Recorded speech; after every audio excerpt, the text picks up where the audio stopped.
What's good, everybody? Long live the habitual line steppers. This is Kev, and this is black men being brutally honest. Because you know what? That is the whole point. But, tonight is time to be brutally honest about some things, and I do have a challenge to anybody that's watching when I drop that link.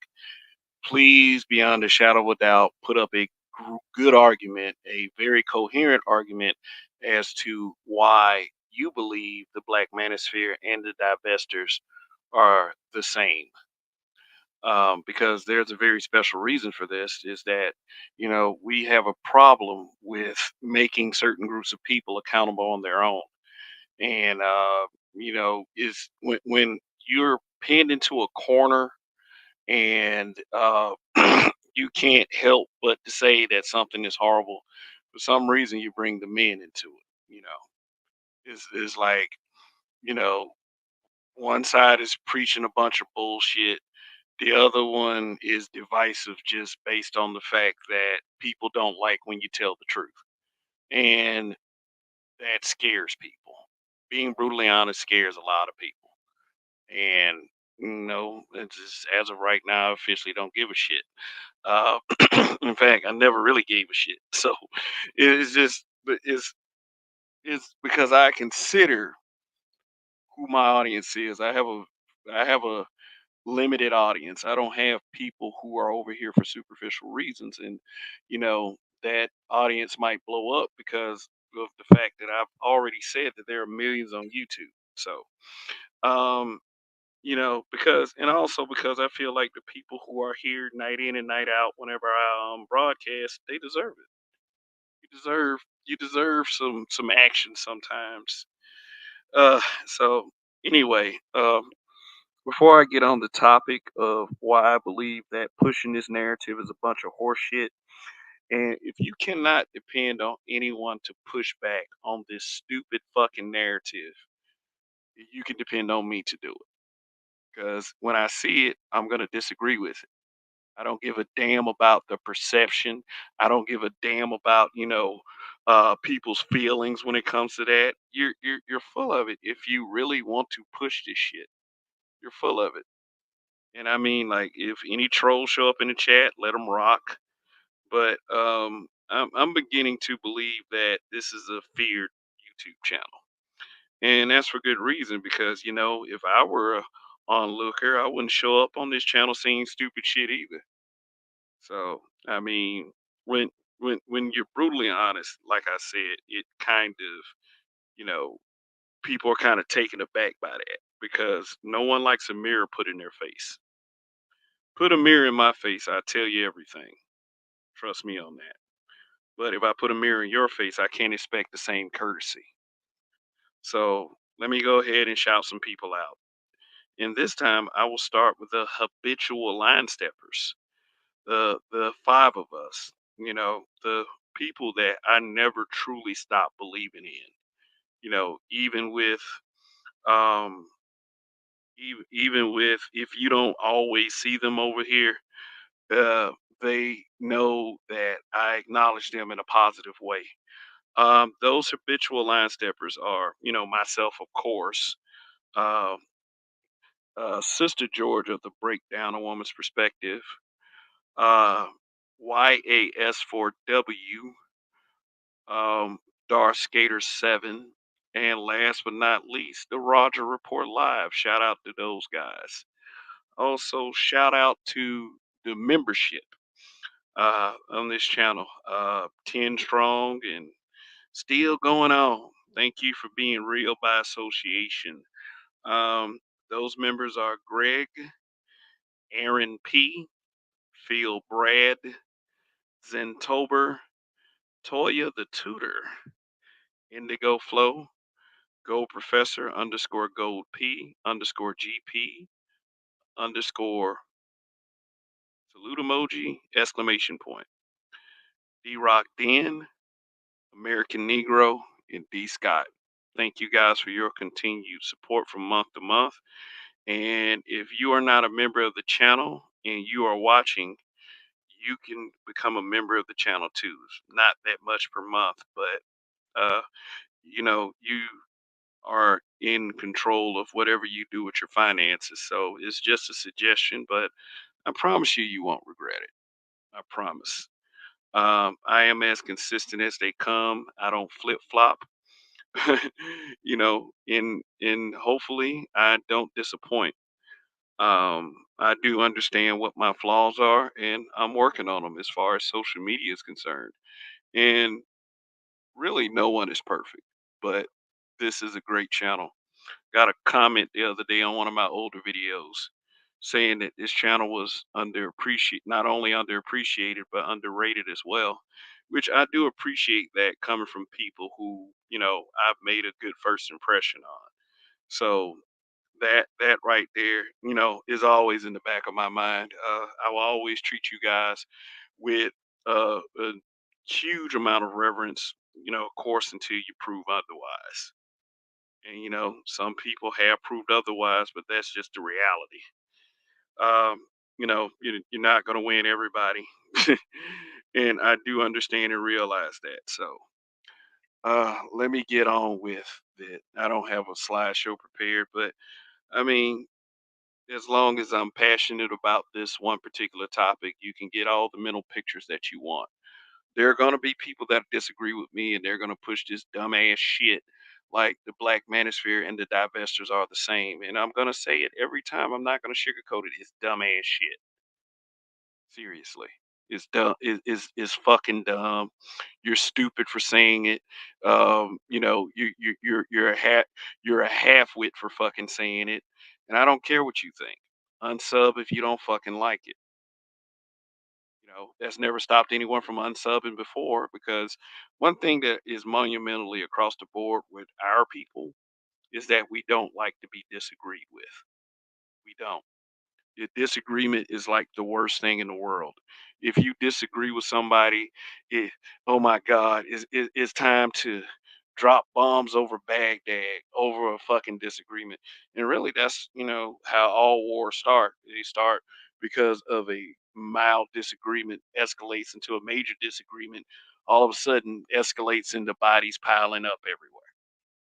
So we can't really talk about the differences without talking about some similarities. And these are very basic similarities. I mean, it is really is going to stop because anybody knows me will probably know where I go with this. And for those of you who don't, that's been watching for a while, that's okay too. So there are some similarities between uh, the group of women that calls themselves divestors and the collective known as the Black Manosphere. Okay, here they are. Number one, humans. Humans. Yes, human beings.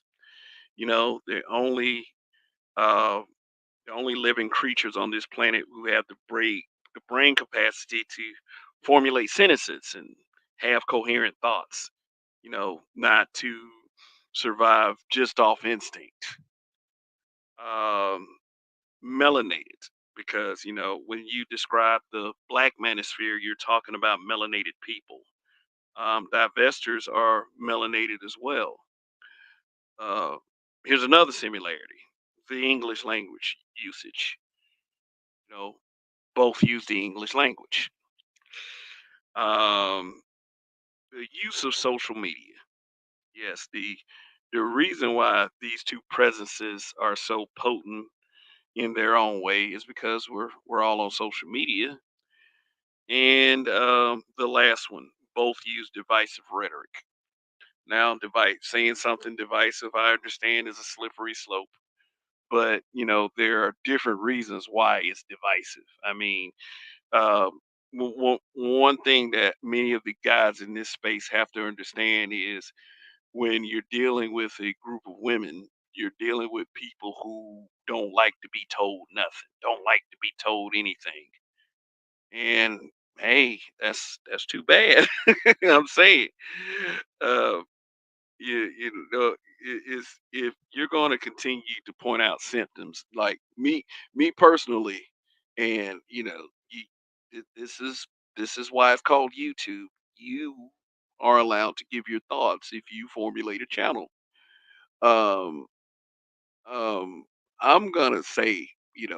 what I believe is right.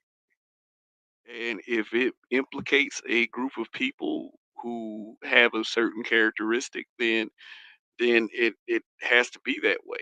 If it's negative, not just because they have that characteristic, it is because of the way they carry themselves. Like, I don't like to see, this black men fighting thing. Just black.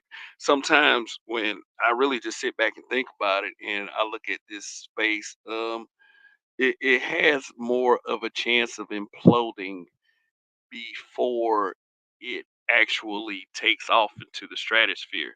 We say escape velocity, but there are people among us that's actually trying to shoot it down. Maybe we haven't escaped enough, but um, is it's really a shitty, horrible thing that you not only have black men that will go in day after day, week after week, just to stop the collective effort of other black men and do shit that like call them a circle jerk and oh man, all they do is like they're an echo chamber, which is bullshit. You know, is really a shame. So yeah. So let me go ahead and start talking about the differences because I'm going to take a little longer on this. For starters, I would have to say for the most part, black men still love black women. You may not believe it because you're a weave head with a wannabe BBL. You may not believe that, but believe me, no matter how much of somebody else's fake ass hair that you wear, there's some nigga out there that loves that shit. There's some dude out there that's willing to take you to to the cheesecake factory. There's still some dudes out there that will deal with you. If you don't believe me, shoot, just look at the amount of baby mamas out there that are still being produced. I mean, these dudes, there's too many dudes out here that's still around here trying to prove themselves to these women. When you can just very well concentrate on becoming the best versions of yourselves. Yeah.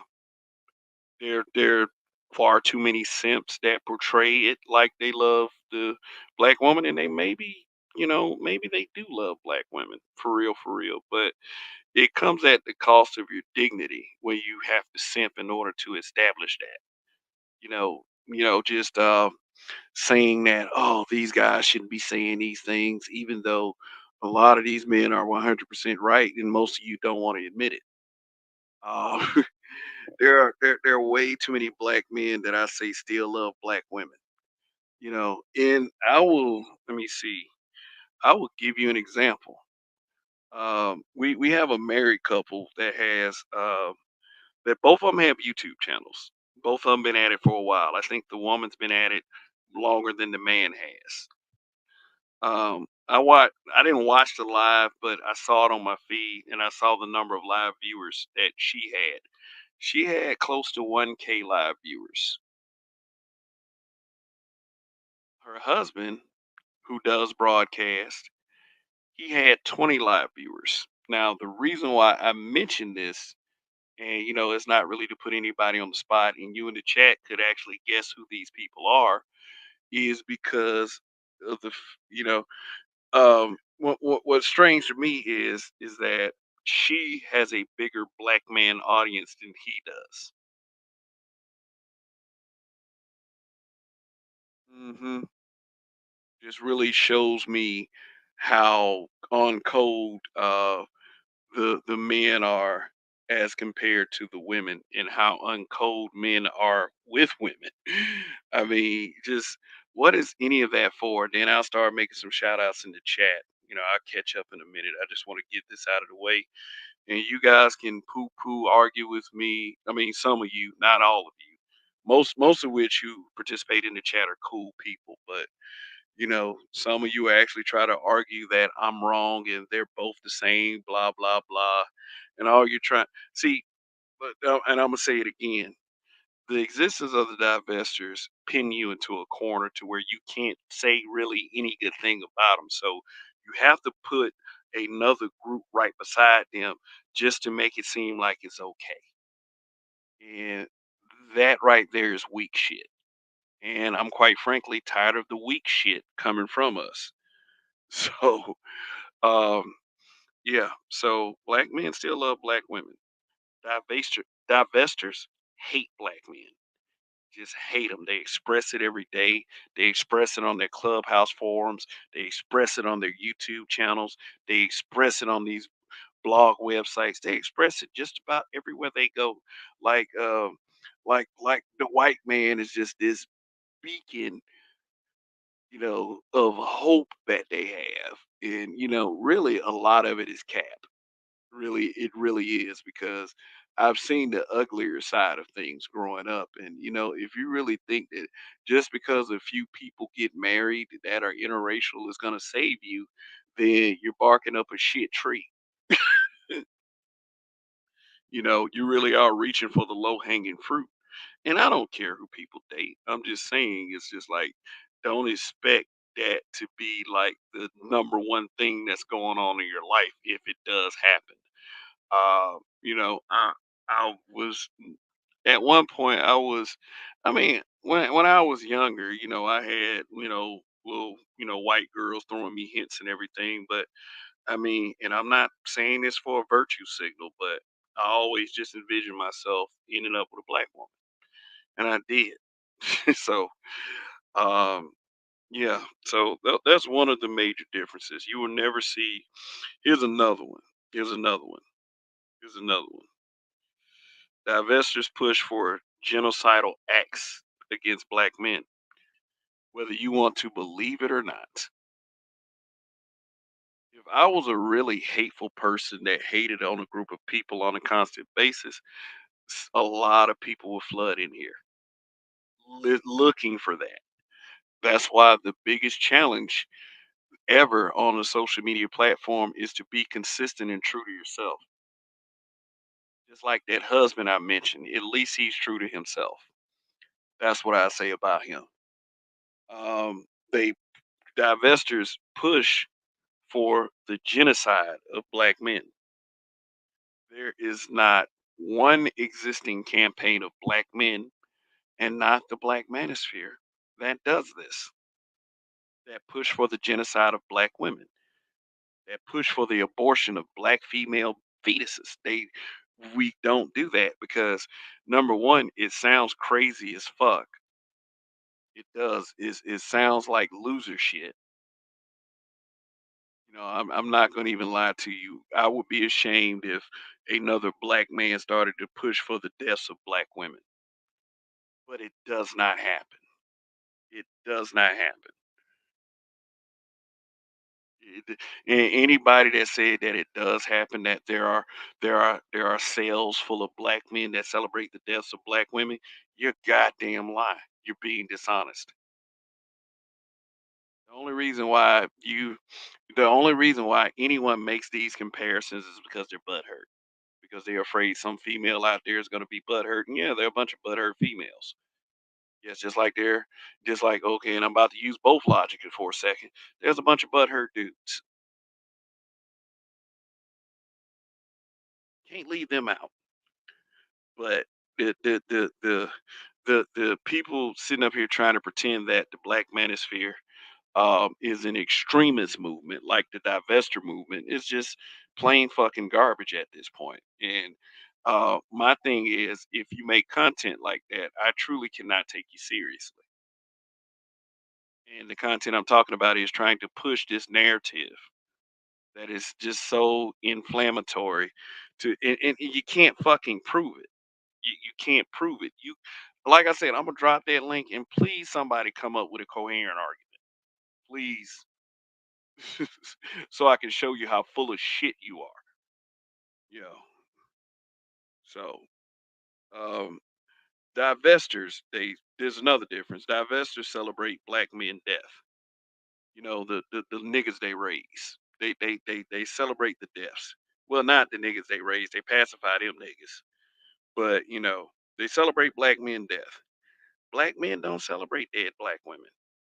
You can bring up Lauren Smith Fields and Bell Hooks all you want. Shoot, the reason why I bring up Bell Hooks is because Bell Hooks she was a major feminist. She was just an embittered person, and I could tell by her rhetoric. She fancies herself educated, but I mean, everybody educated ain't the smartest people on the planet, and I'm just gonna tell you that. I'm just gonna tell you that. Any woman that uses and tries to piggyback off the rhetoric of Samuel Cartwright, that's not a very bright person. Is not. I don't care. But when she died, which was last year, was it last year? There were not massive celebrations all over social media. Jada Pinkett Smith, she did some kind of dedication to Bell Hooks. Bell Hooks' teaching is made me the woman that I am today. Blah blah blah. Yeah, but like as far as black men are concerned, when nobody celebrating her death, I maybe saw one black man say she can ride and piss. One. None of that compared to this, and it's still going on today. None of it compared to celebrating the death of Kevin Samuels.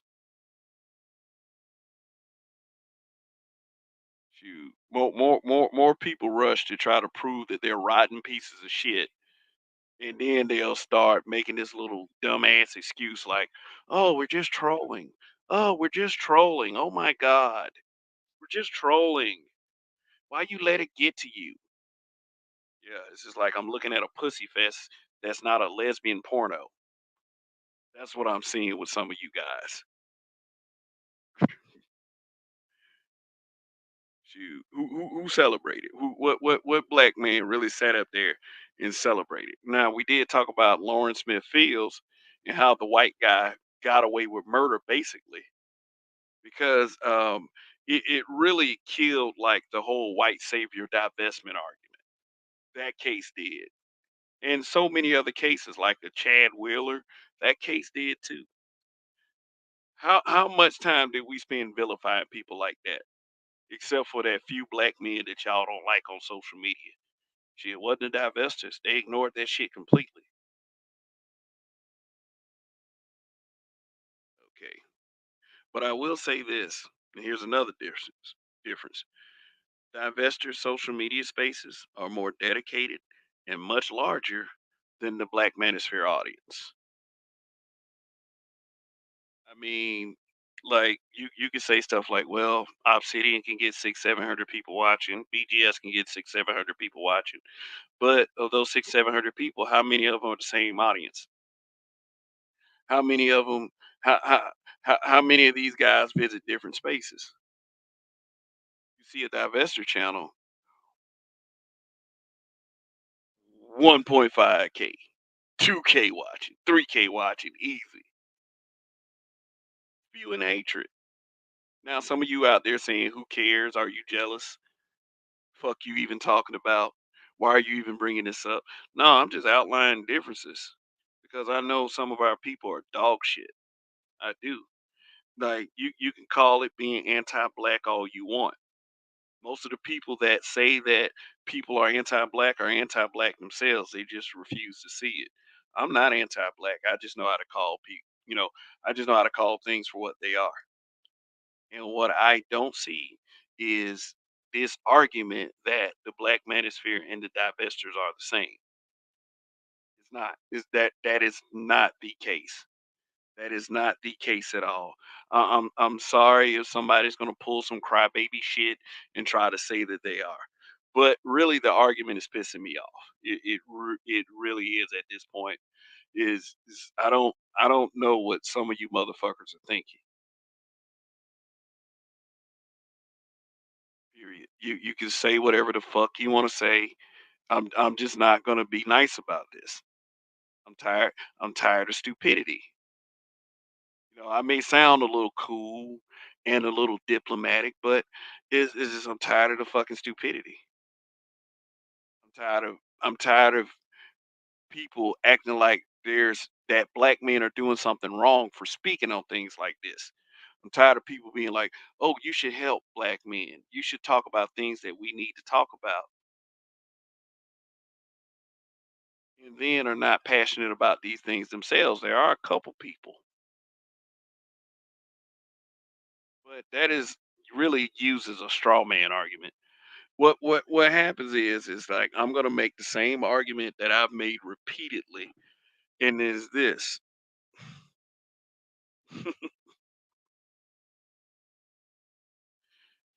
stop trying to put the black community on black men in social media spaces. There's enough black men out here that do things that you guys ignore on purpose. So let me check out some of these comments before I continue with this rant. Ooh, here we go. Andre 416 Reform is the new member. Thank you for being real by association. I really appreciate that. All right. Got Chaos Rain in the building. Snowman Multimedia. What's good? I'm listening. Hybrid Catastrophic Impact X83rd Powers in October. Uh, let's see. Who else is in the building? The white man. Every race has his own group preference. D. Scott was good. Art Install TV. What's up? Spain man. Yeah, I seen Weather. I know Weather has already said shit. Black men mock black women who were assaulted and murdered by a white man. When? What group of black men did that? Who, the Black Manosphere? Um, yeah, y'all gonna y'all gonna let Weather drag y'all down that rabbit hole. Y'all are intellectually dishonest. Come on now. Urban Reed was good, man. I think it's more mocking their fantasy that the white man is sugar spice and everything nice. The Black Manosphere and the divestor movement are literally a gender swap. See, that's the stupid shit I'm talking about right there. I'm not gonna be nice about it. I agree with Weather on other things, man, but like this is stupid shit. This is stupid shit. It's a glaring accusation. Like, no, You got to tell me what content creators are on that shit. You got to make up a coherent argument. That is just all there is to it. You got to tell me who's on that. Because every time I hear the Black Manosphere, the same goddamn names get brought up.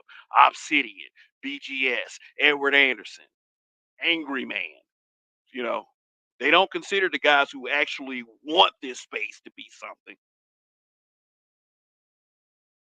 besides a powder keg of trying to negotiate with bitches that are traitorous instead of pushing for the empowerment of black men and pushing to become the best versions of ourselves. I could fucking care less at this point about what a bitch does, seriously. But I will talk about the stupidity and how you can avoid it. But if you don't want to listen, don't listen. Fine.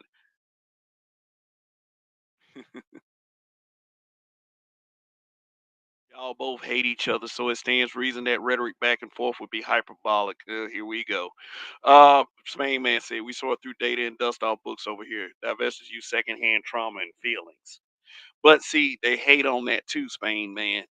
Any kind of data, any kind of tangible proof, any kind of statistics, they're always hating. There's always a problem when a black man says it. They got a problem with medium man saying that shit. I saw another black man. Oh, medium man doesn't even sound like he makes sense. Medium man speaking in perfect English. The fuck you don't understand?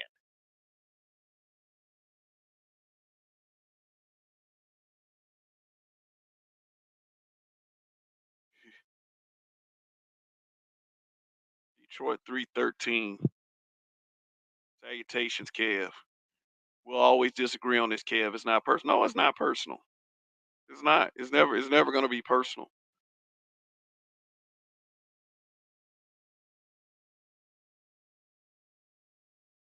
I can't tell you how many live streams I've been that's been 1 and 2 hours talking about our favorite black female celebrities. They do that on the divestiture side. No, not really. Yeah, but I mean, like I said, think what y'all want to think, man. If you believe that the black manosphere and the divestors are the same, we are always going to disagree. Weather is absolutely right. We are always going to disagree. But you know what? You know what though? What I can say, there are many people who have less of a brain than Weather does. You know, or far lesser brain. So I'm gonna drop this link. Anybody can come up with a coherent argument. You can say whatever the fuck you want to. You can say I'm gonna play stupid. You can say I'm gonna dance around, hide behind the audience, or whatever. I'm up here. Tell me how the Black Manosphere and the Divestors are the same. Wh- and I can. But see, here's the thing. Here's the thing I can do. I can use pretty much the same technique some of you lower brain motherfuckers can use. Oh, you're gonna. Oh, you're playing stupid. All the other bullshit. You're in your fifis.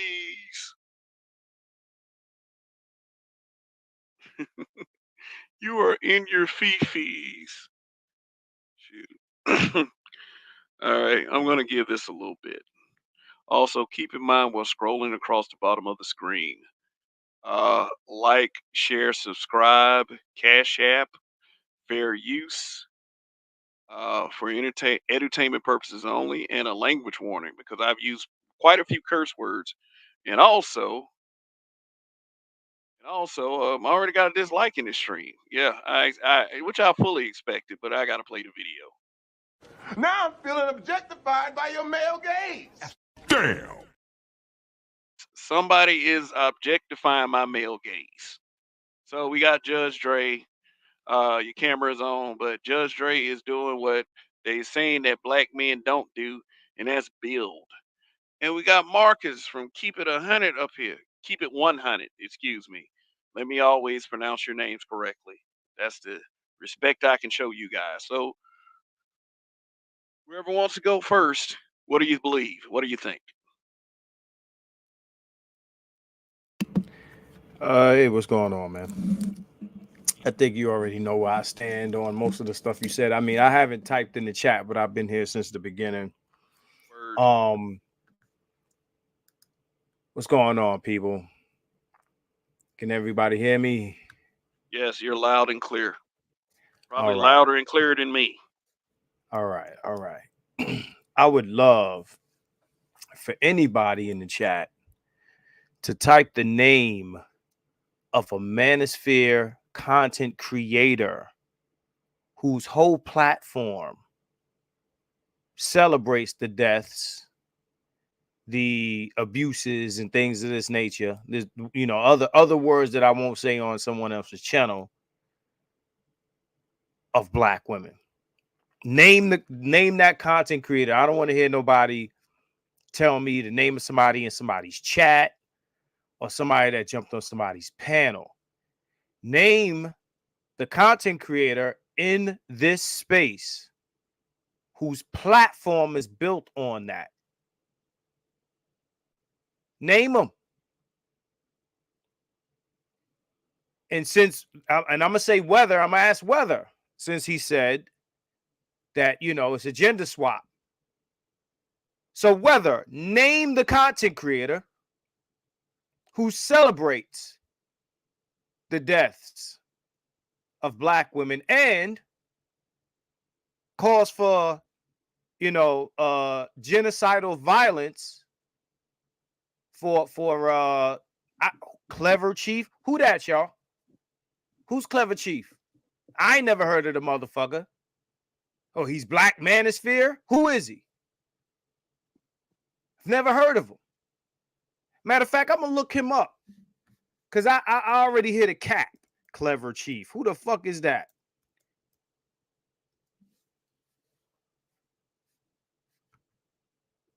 I type in Clever Chief. Where he at, bro? Where he at? Where can I find this guy at? I typed in Clever Chief. It doesn't even come up. Who are you talking about, bro?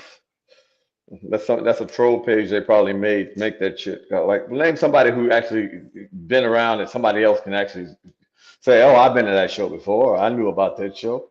Nobody who's important. Man, where's the channel? I need a content creator that has a base, that has a base. Nah, Oh, knock shit. it off, bro. Send me a link. Give me the link to the channel. Because you're full of shit. You're full of shit. Most of them are. Link the channel. Most of them are. Link the channel. Whether I don't know who you are either, but link the channel. Receipts, motherfucker, please provide them. Right. Well. Pardon me, Right. Dre. See, this is kind of. Yeah, he's been around too many women too long because all they got to do is the problem is they never think too deep.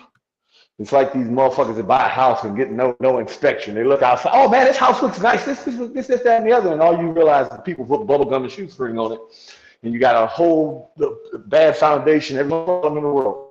You don't ask no questions. Well, does plumbing work? Does electricity work? Does that work? This, that. No, well, no. It look nice.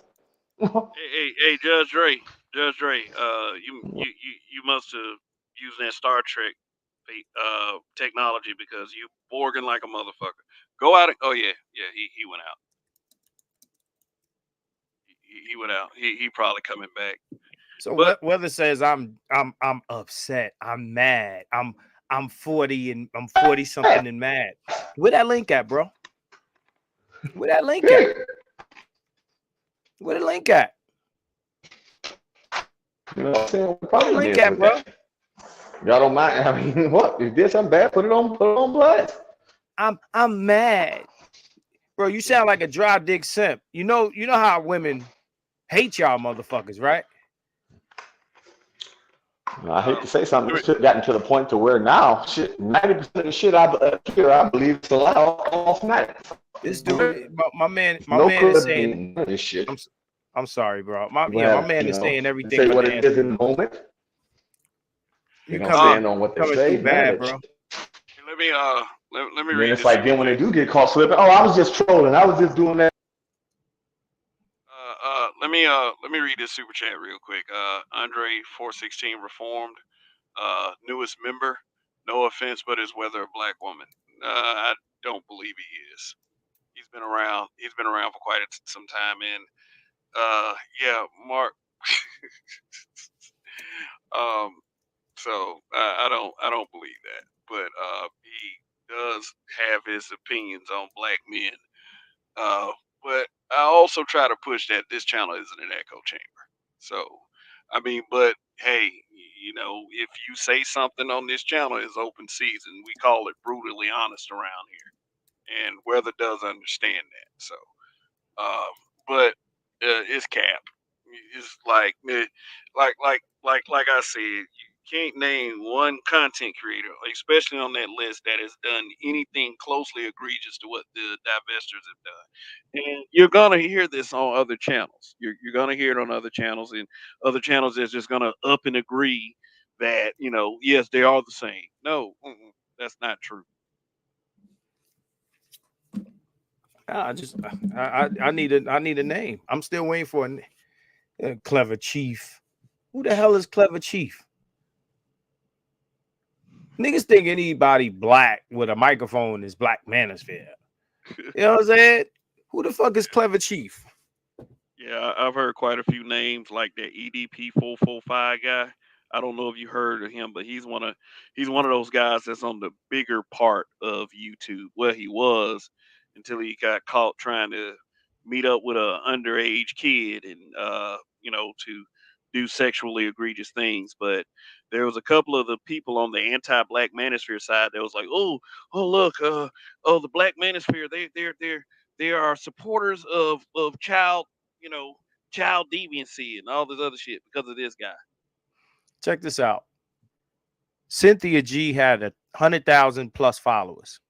Yeah. Or subscribers. 100,000 plus.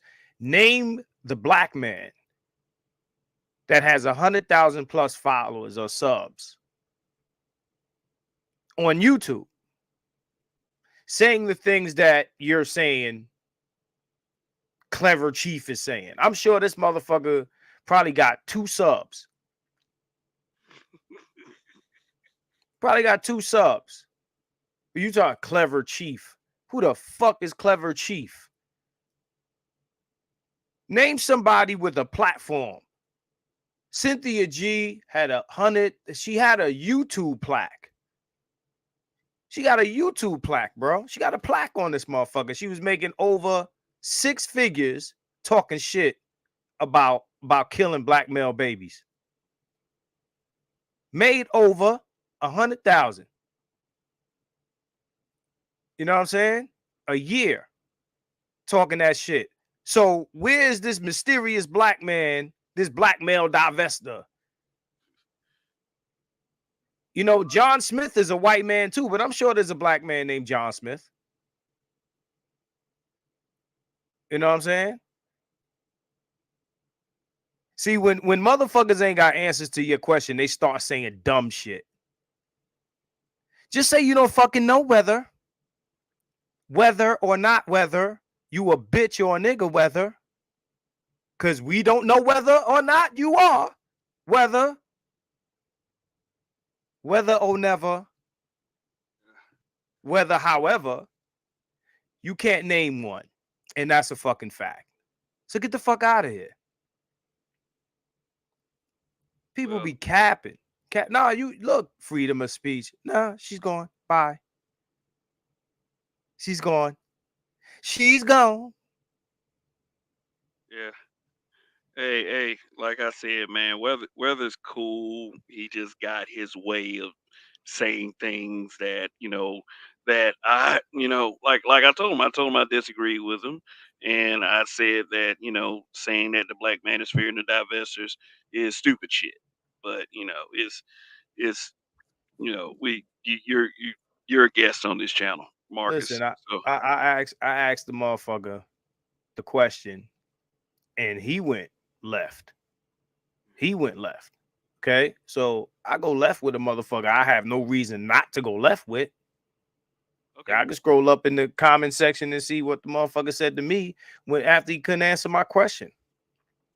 Oh, saying that I just, Marcus. I'm sorry. He's saying that you got your name from a white man. I mean, What nigga out here and get his name from a? What's your name? Matumbo. Hey, Motherfucker, get the fuck out of here. I've been the first one to admit that lo-fi music that I play at the beginning and end of each broadcast, that was a white guy named Lakey Inspired. I just thought it sounded smooth. Motherfucker on a white man platform talking about some white man shit.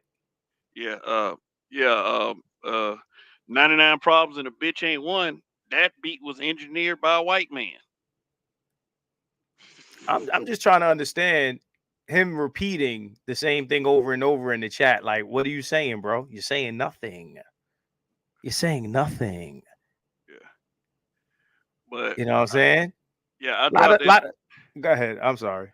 I dropped that link for Judge Dre, but for Right. anyone that wants to come up and put up a coherent argument as to why they are the same, there's the link.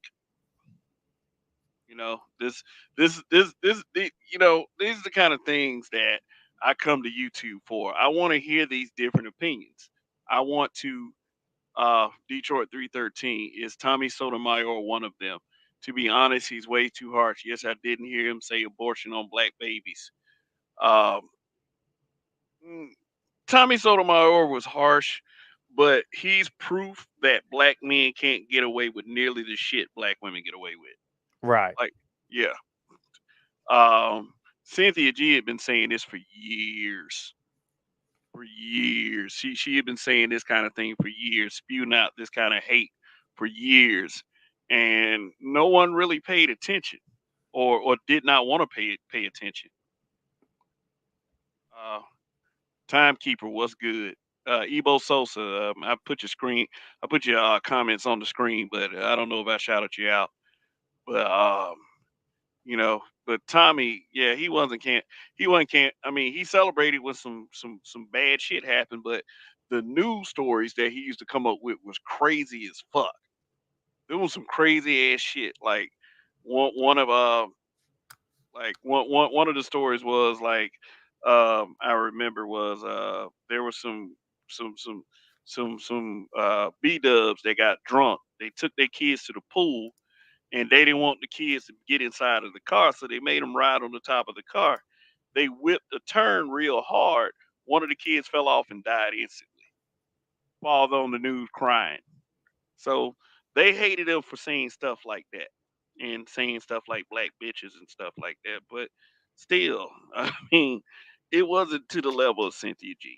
It wasn't. No, they hated them every time he pointed out. Remember, I used to run with them back then. Every time he pointed out something that they did and gave it more airplay, like the dumb shit they was doing, you know, then it was like, why you tell everybody that? Because basically it was destroying their image. You know, I remember it was like a chick who threw the kid, threw her child in a dumpster, and did all this bullshit saying that the child was stolen. And the cops asked the kid, "Oh, we gonna find your brother?" The little boy was like 1.5. He couldn't even talk, like one. He pointed at the dumpster, and the cops was like, "Huh?" They went over there and checked the dumpster. They found the kid's body. Now, how would the 1-year-old know that the body was in the dumpster? You know. And there was times before she was fighting all that, and it was just like, wait a minute, how did bitch, do all this shit? She making songs talking about I got a feeling somebody I know about to die and all that shit. And the father was trying to get his kid, he couldn't. Even after, I'm like, literally, they just gave him so many chances, and the child would end up dead. Mick Drama And he Bear would point. says Mick Drama Bear says the Black Manosphere should focus on divesting, but that isn't the focus of the space. Most No, black men right. still want black women. Yeah, most black men That's still true. love black women. Yeah, I That's said that true. earlier. That's But true. the space isn't about what most black men want. Right. And I keep saying that in all these conversations. Sorry, Dre. I keep saying that in all these conversations because every time the term most black men gets brought up, understand that most black men do not speak the way we do. This space is not what most black men want. Most black men are opposed to the message being spoken here. We are not most black men. Okay. So if the message here is about what most black men want, then something got super twisted, right? Because what most black men are on is the total opposite of what the space is about, right? No, we should not be focused on divestors. Fuck divestors. You understand what I'm saying? We should be focused on, advocating for shit for our particular group. We ain't got to yell, bloody murder for nobody, no group. But that's all we should be focused. We should be focused on progress and gains for this group of people. It shouldn't be about negotiating with nobody, meeting nobody, because nobody's doing that for us. Nobody gives a fuck about, nobody's asking the black man, well, what y'all need? What do you want? Nobody gives a fuck about that. Damn, Dre dropped down. We'll see you again. We'll see you in a second. But yeah, Yeah, so I think he got bad reception wherever he's at. right. But yeah, nobody cares about none of that. It's the thing is, of course, we see remnants of the greater population of black men's energy in the space. We see remnants of that. You understand what I'm saying? It's a lot of guys that listen to this content that are conflicted about the message in the space and what the life that they have to live, their reality. So, I definitely understand how that works, but the message here should not be about that. Period. Like every time black men try to reach some middle ground with whatever group is not giving them respect, it never works in our favor. So when do we realize that? Right? When do black men realize that? The things that we're saying about what we're dealing with black women, or the things that we're demanding from society to everyone is hate speech. It's hate speech to everyone else. Meanwhile, they saying crazy shit. And our, speech about whether it's, our self-interest or our issues with other groups gets held in equal contention with them, praying for death of, you know, members of this demographic. It doesn't even look alike.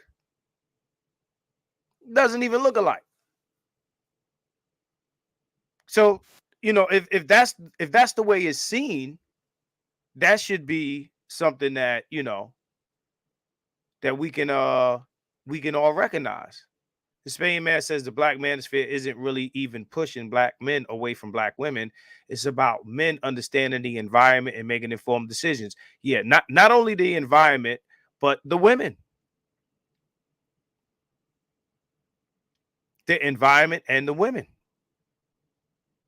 You know what I'm saying? So, you know, it just is what it is. But nobody wants black men to be informed because they want the gaslight. You know what I'm saying? They want the gaslight. They don't want informed black men is a problem. Yep. Educated black men is a problem. Yep. These are all problems. Yep. The most educated versus the educated lame argument. So I got this screenshot of a content creator. I'm not going to mention this person on the air because they probably look for this kind of attention anyway. This is somebody. This is someone that was, I guess, kind of outraged that a female finally got punished for her anti-black rhetoric or whatever. So it says these supposed manosphere red pill. Yeah, the red pill been catching a lot of shit lately too. Guys pretend to celebrate that the witch is dead, i.e., synergy. You know, but notice how they continue to put the name of that new female. I won't, and we know who that is. I won't post her name in this post in their video titles. Now, why would they continue to bring attention to this new female who is recruiting female followers to see men as the enemy? So this tells me that they are all on the same team, Manosphere and Divestors. This new female doesn't need us to say her name for promotion. She appears on a bunch of panels that are like hip hop related. It's not even the same algorithm, right? Shout out to I think it was Irvin Reed. Irvin Reed says to me, he says, I don't think it's in our nature to be exclusive like that. When you say nature, don't say that. Say nurture. Say nurture. We were socialized this way. We were socialized this way. You know, shout out to you for your comment. We were socialized this way. This ain't our nature. Black men are groomed the same way that these women like to say that niggas is grooming these young bitches. Nah, they groom the men to worship the women, and they groom the women to see the men as servants in this culture. Okay, now again, back to this right here. With this that you got on the screen, this shit don't make sense. Nope. You know, this is a woman who is getting a good amount of airplay and you know, media coverage. So our mere mention of her is giving her attention. This shit is this dumbest. Yo, people will say the dumbest shit, I swear to God. Why would we continue to bring attention? No, we got to speak in response to the things that she's saying. She's saying some real, you know, contentious shit. We ain't never supposed to respond to nobody. We just supposed to be real men and shut the fuck up, right? Yep. That, And, that's that's that's the idea. right. And one more thing, and you know, people got red pill fucked up. Like when they say red pill, they say it like Will Smith say, "Get jiggy with it." They fucking up. You don't even know what the shit means, right? It's like when they say incel. Like incel is any man that doesn't agree with you is an incel. No, that's not what incel means. Nope. Just so people understand, jiggy is a word that came out of New York. That's where that word comes from. Jiggy is a slang term that comes out of New York. It means, for anybody in the chat that's from New York, you're going to know what I'm saying. It means the same thing as drip. It means I'm dressed nice. If you really dig me and you think I'm jiggy, come on, shorty, let me know. That's the locks. I'm jiggy. I'm dressed nice. I'm fresh, right? That's what jiggy means, right? Will Smith comes out with a record, getting jiggy with it. How the fuck do you get jiggy with it? But anyway, that's how they use the word red pill. That's how they use the word red pill. They just take something as, okay, you red pill. So whatever I think about you guys that are red pill, that's the new definition of it. Red pill don't mean shit, but seeing reality as it is. That's all it means. That's Yeah. all it means. Yeah, I had a simple definition probably about a year and a half ago. I said, here's the difference between red pill and blue pill. Red pill means you get it. Blue pill means you don't. I put it that simple. Yeah, that's a super watered down version of, what it is, but I get it though. I mean, from the inception of this, man, really what the red pill represented was the underlying the underlying understanding of female nature. That's it. That's all. And then Red pill. adjusting the red pill, the three groups that ended up making it were the three essentially conclusions to what you were going to do with that new knowledge. That's it. That's what it really is. I hear you. I say that's part of it. Red pill is way bigger than, Well, I mean female nature. that is what it is because I mean shit. I've been here since the inception of it, so you can't tell me about it. I'm one of the people who actually it conceived it. So I don't know what you're talking about, but I get it though. I get it. I mean, I've been here since really since Bar and all them. That's how long I've been on YouTube, bro. Okay. No, So I hear you, but the concept from the actual film is what I'm saying. But I mean, this is semantics. I don't want to debate that. What I'm saying is, I'm not saying that what you're saying does not like red pill is not what you said. I'm saying it's not limited to that because to be honest, I agree. I agree to that. Right. I mean, we've done this already, bro. Like the thing about red pill and seeing reality is what it is, as far as taking that concept from the film and applying it to these conversations, right? It's also like you can't be red pill and be like, religious and all these things that we've been given by society. That's a fucking hoax, or we're told to believe. So this is the matrix, and the red pill represents reality, right? So you're living in the matrix with the blue pill, you're living in the real world with the red pill. We agree, don't get it twisted. But I mean, in as far as it relates to this conversation, I understand what you're saying. I'm just saying the concept is bigger than just female nature. But we agree, bro. We agree. But yeah, man, it's been an interesting. I mean, luckily I don't have any social media, so I'm not as plugged in as you guys are on what's going on with a lot of this back and forth in regards to whatever the broader society is saying about the whole Cynthia G situation and all that good stuff. But what I have noticed though is that if there is any sort of pushback about us quote unquote celebrating it here in the Black Manosphere side of things, I mean,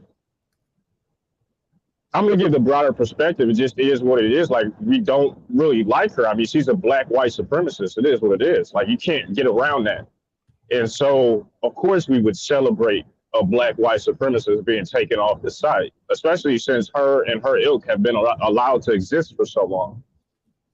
So anyone who would do the honors of getting rid of that message is doing, all black men a favor, period. Right. Whether we like it or Right. I think that Cynthia G was doing more than just having an opinion. I mean, as far as I'm concerned, you said, like you said, she's a black white supremacist, and she had genocidal. She made calls to genocidal actions. If you're telling, no one here has ever done that I know of. I mean, you have some individuals here that have been, kicked out of the red pill who have said things that have been pretty goddamn egregious. Right. I won't name any names, but I'm sure you could find out who those people are if you dig hard enough, right? But some of these people do have frequented or decided they wanted to come make their debut here in the space, and they were, absconded or were kicked out for that very reason, because they said things that were beyond the pale, or they said things that were irredeemable. And so there is no comparison on that front. Not when it comes to, if you were to group us all into this one ideology called the red pill, and say that we are on equal footing with quote unquote divestors and, quite frankly, like I said, white supremacists and blackface, these two things aren't equal. They're not the same. Let me ask you this, because I see guys in the chat talking about, the black manosphere and the red pill. And you got some guys saying that it's not the red pill. You got some guys saying that it is. From my time spent, and I go way back too, not as a creator, but somebody that's been rocking with this content since the beginning. I view the intent of the manosphere to be red pill. Do I think that it always? Right. Go ahead. You said something? I don't know if you were asking that as a question or if you were making a statement. No, I'm making a statement that's going to go into a question. Right. So I view the intent, the original intent, I should say, of the manosphere, of the black manosphere, to be red pill. What it has evolved into, I'm not sure. But I think that it started out as a red pill space for black men. Started off as a black man opinion space, because technically we have no opinion nowhere else. That's really I would actually agree with. I would agree more with Dre here, because I don't think that this place started off as like flat out red pill. The black manosphere in particular, I don't think it did. That there were men here that had red pill views in 1.0, if that's what you're referring to. Right. Within the black manosphere, sure, but was that the sole comprising group that dictated what was flowing in the space of information, of back and forth in the dialogue? No, I don't think so. Because you had. Okay. No. Continue. You had multiple different personalities here. Some of them still here, some of them wiped away, that much more lended to blue pill and quite frankly, blue pill and purple pill ideas. And so they inserted their opinions and talked to women, et cetera, et cetera. So no, that even now is still the case, I would argue. For some of the people here, I don't like it, but it is what it is nonetheless, though. Would you say that those early guys were more so pushing? It's all black manosphere, I guess, in the beginning, but like, would you say those guys were pushing more of like a B1 kind of like black love kind of message? The guys that you're saying purple pill, blue pill? Some yes, some no. It depends, because they were at different points in their journey. In terms of the red pill, they would come into contact with it, and then some of them would throw it up and become purple pill, and some of them would outright deny that it was actually even a thing. So it's a toss-up. Some actually did try to push that message. You get people that came across this space, for instance. A good example of that actually you can go over and see with those two women's channels. What's her name? That BGS put on.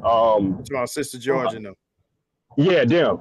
You can see it kind of with them and the people that they recently brought up. The guy's name is Taz Exclusive. He came across this, the red pill back in the earlier days, not super early, but not super late either. I would say in around 2.0 after the purge. And for him, he came across the message and outright denied that it even was a thing, and ended up essentially getting on with Cynthia G's crew and their ilk. So it wasn't it wasn't an either or sort of type of thing. Unfortunately, like some of these guys made it their mission and even tried to coalesce within the space and perpetrate as if they were red pill to attempt to co-opt what it was that many of the men here were doing, or with their own individualist missions. So it's not. It wasn't. Some of them, yeah, they did actually champion that, unfortunately, and Do they, you they think did that's have that as a mission. real quick? And I'm gonna ask you something based on what you just said, and I'm gonna ask you something else. Do you think that's the case now, that people are trying to masquerade as red pill, trying to convert the ideology of the men here to a more blue pilled message? Uh, so I'm not nearly as eclectic as I once was in watching multiple channels like I used to when I first made my foray into the Black Manosphere. So I can't answer that objectively. But what I will say is that there is a possibility that that could be the case. However, do I think that it's amongst the cohort of people that may be perceived to be doing that? Probably not, because I do know of some people who may have had extremist views earlier on that may be making these claims today, and some of them you probably have interacted with and didn't even realize it. So back to what we was talking about earlier about the beginners in the manosphere. Now, I agree with you that it wasn't either or. I don't think that the space has ever been 100% one way or the other. So I'm not saying that. You know what I mean? I have my own memories of, back then myself. All I'm saying is, and what he said earlier, and I'm talking about Dre or Dread or Dre, I forget. What he said about That's this Judge being Dre, yeah. right, being a black man opinion space. I totally agree with that.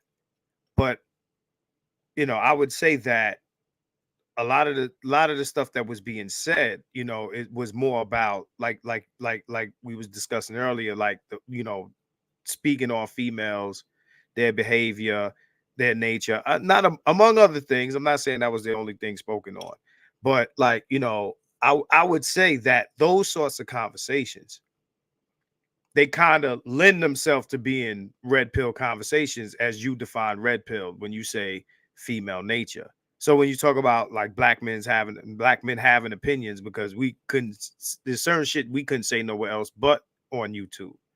So the opinions that we were saying on here tend to be those opinions, right? You feel where I'm coming from? I understand. Yeah, Yeah. I'm following along. So that's why I tend to say, like, I'm not saying that motherfuckers was waving the red pill flag. What I'm saying is the conversations could probably be defined as red pill to some degree. Not all of them, not 100%. I'm not even going to put a percentage to it, but I'm just saying, like, we were coming on YouTube to talk about women. Well, you Well, guys were. I think that some of the main things that were going on, like I kind of boiled it down to these three things, and I think it's also been adopted by other people here. Is that some of the main topics that we spoke on were mostly in relation to the AAA. It was about advocacy, awareness, and agency of Black men in some form or fashion. Those were the three main topics of discussion. Now, those three things, to some extent, are red pill, but it's not all inclusive, right? So different men tried to essentially mix that up in their own gumbo pot to try to make it whatever it was, message or mission that they had, distinct or for whatever reasons, better or worse, so. Right. Now that I do feel, you know what I'm saying? Right. Yeah. But I just feel like as things progress, the purpose of being here is getting really mixed up and crazy. And everybody's entitled to their own opinions, own viewpoints, and stuff like that. But to say that one person or two people's viewpoint or agenda should be the agenda of the whole is kind of crazy. it's kind of like what you said, like, it wasn't 100% one way or the other. You had a few people that had a few different opinions, but to say, well, this is how I feel, so this is the mission of everybody's mission. Nah, that's kind of crazy.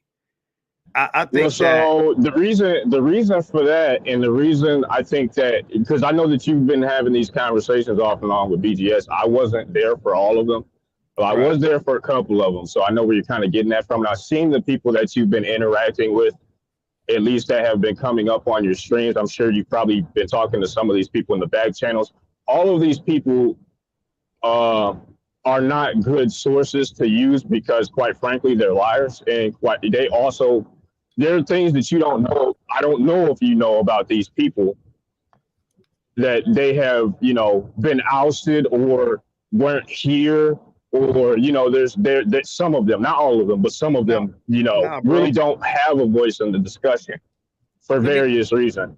well let me say this first and foremost. I don't source this information from anybody. I'm somebody who's been watching this content for from since what, '06, around that time. Like, what I'm saying is, and I'm I don't know if you watch my shit, right? But a lot of the stuff that I say in these discussions, I'm speaking from my own experience. Now, you might see, like you said, other people that are saying what they're saying on my panels.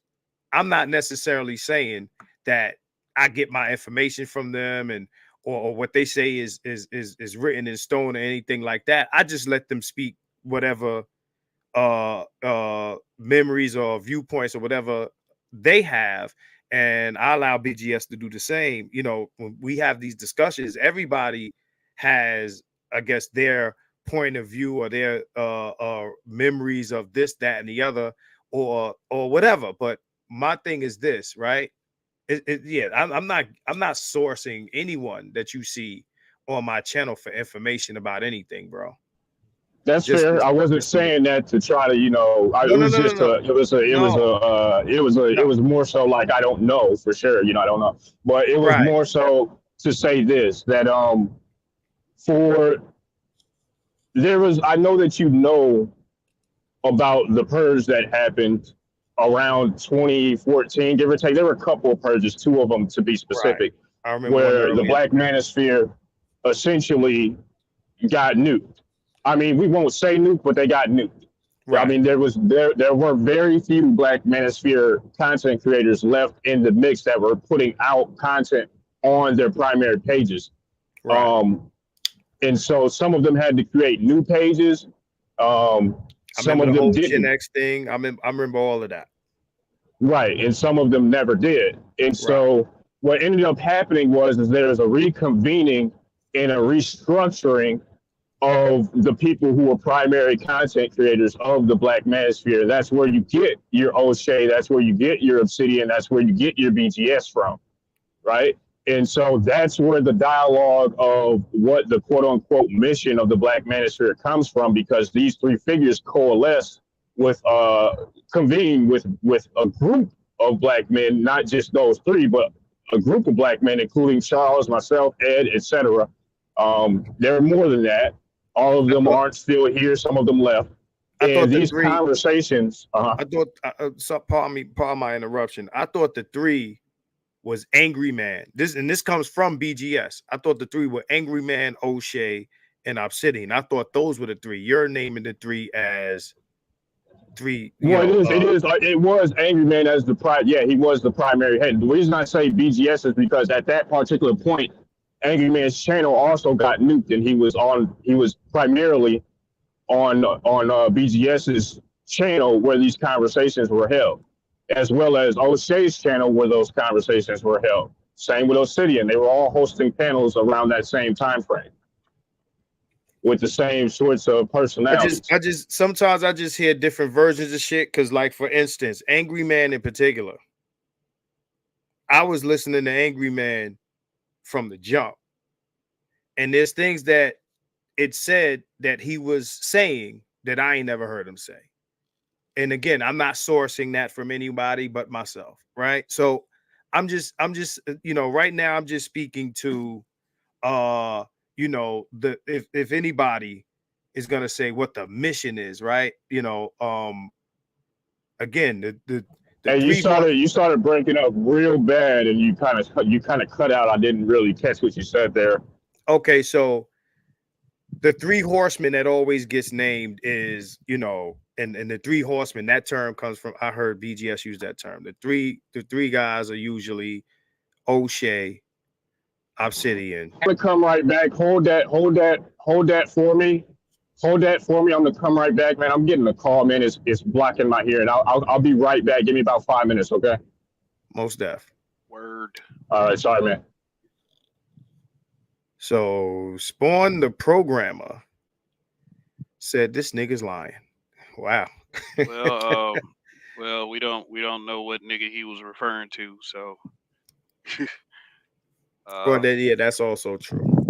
I mean, unless you're gonna type in a name, but you know, everybody got their different versions of shit. Again, like, I mean, you know, a million people could look at the same thing and see a million different things. You know, I just want to make it clear that I've been rocking with this space from the beginning. I remember the old niggas. Like when people tell me the Manosphere started in 2015, I'm like, what? Oh, 15? That date sounds kind of late. The Spawn, the programmer, says I'm referring to the dude that left. Not too long ago, I posted a video. I think I went live and did a reaction to a Thugtician video.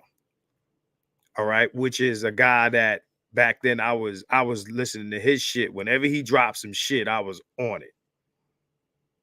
You know what I'm saying? But you know, just my thing is, you know, I don't think that, you know, that this space has ever been about, you know, trying to bring Black men and women together under some sort of conversation, negotiation. I don't think that there's ever been that, like, not the space. No, I think that there's the mission of certain individuals within the space, and that's cool. But say that. Don't say that, oh, it's the space, the mission of the space. So again, I tell people all the time, if the mission of the space, and I remember it not to be this, but if the 2023 mission of the space is to, you know, save this relationship, save this community, save some shit other than Black men, then I you know, serve me my walking papers immediately. If people are going to say that the, you know, the mission of the space is to do that. All right, I'm sorry. I just got back. Right. Have you heard anything I just said? No, I was on the phone, man. I had to take care of some business for work, man. So basically my point is this, right? It is my point of view that mission, quote unquote, is the mission of certain people, not the space. Because the space was here, even though there was, you know, purge or whoever, like you said, there's people still here, there's people gone, whatever. But the mission of the space was never to repair the relationship. Like, to say the mission of the space was to do that. Now at the time it was, unfortunately. No, but you just said I don't something like that. else. I don't like that, but it was. At what time? Yeah, I don't really like that, but it was, you know, because I'm one of the people who actually brought in a lot of MGTOW, because I'm a MGTOW originally, okay? I brought in a lot of the MGTOW ideas to the space and introduced many of the concepts here and kind of mixed that in with SYSBM. That's where a lot of that stuff comes from, is me and Ed that ended up mixing that in, even though Mad Bus Drivers, the one that coined SYSBM, we're the ones who actually put the spin on it, because a lot of the rhetoric was around black love and black relationships and around trying to work this whole situation out. What year was that? What year was that?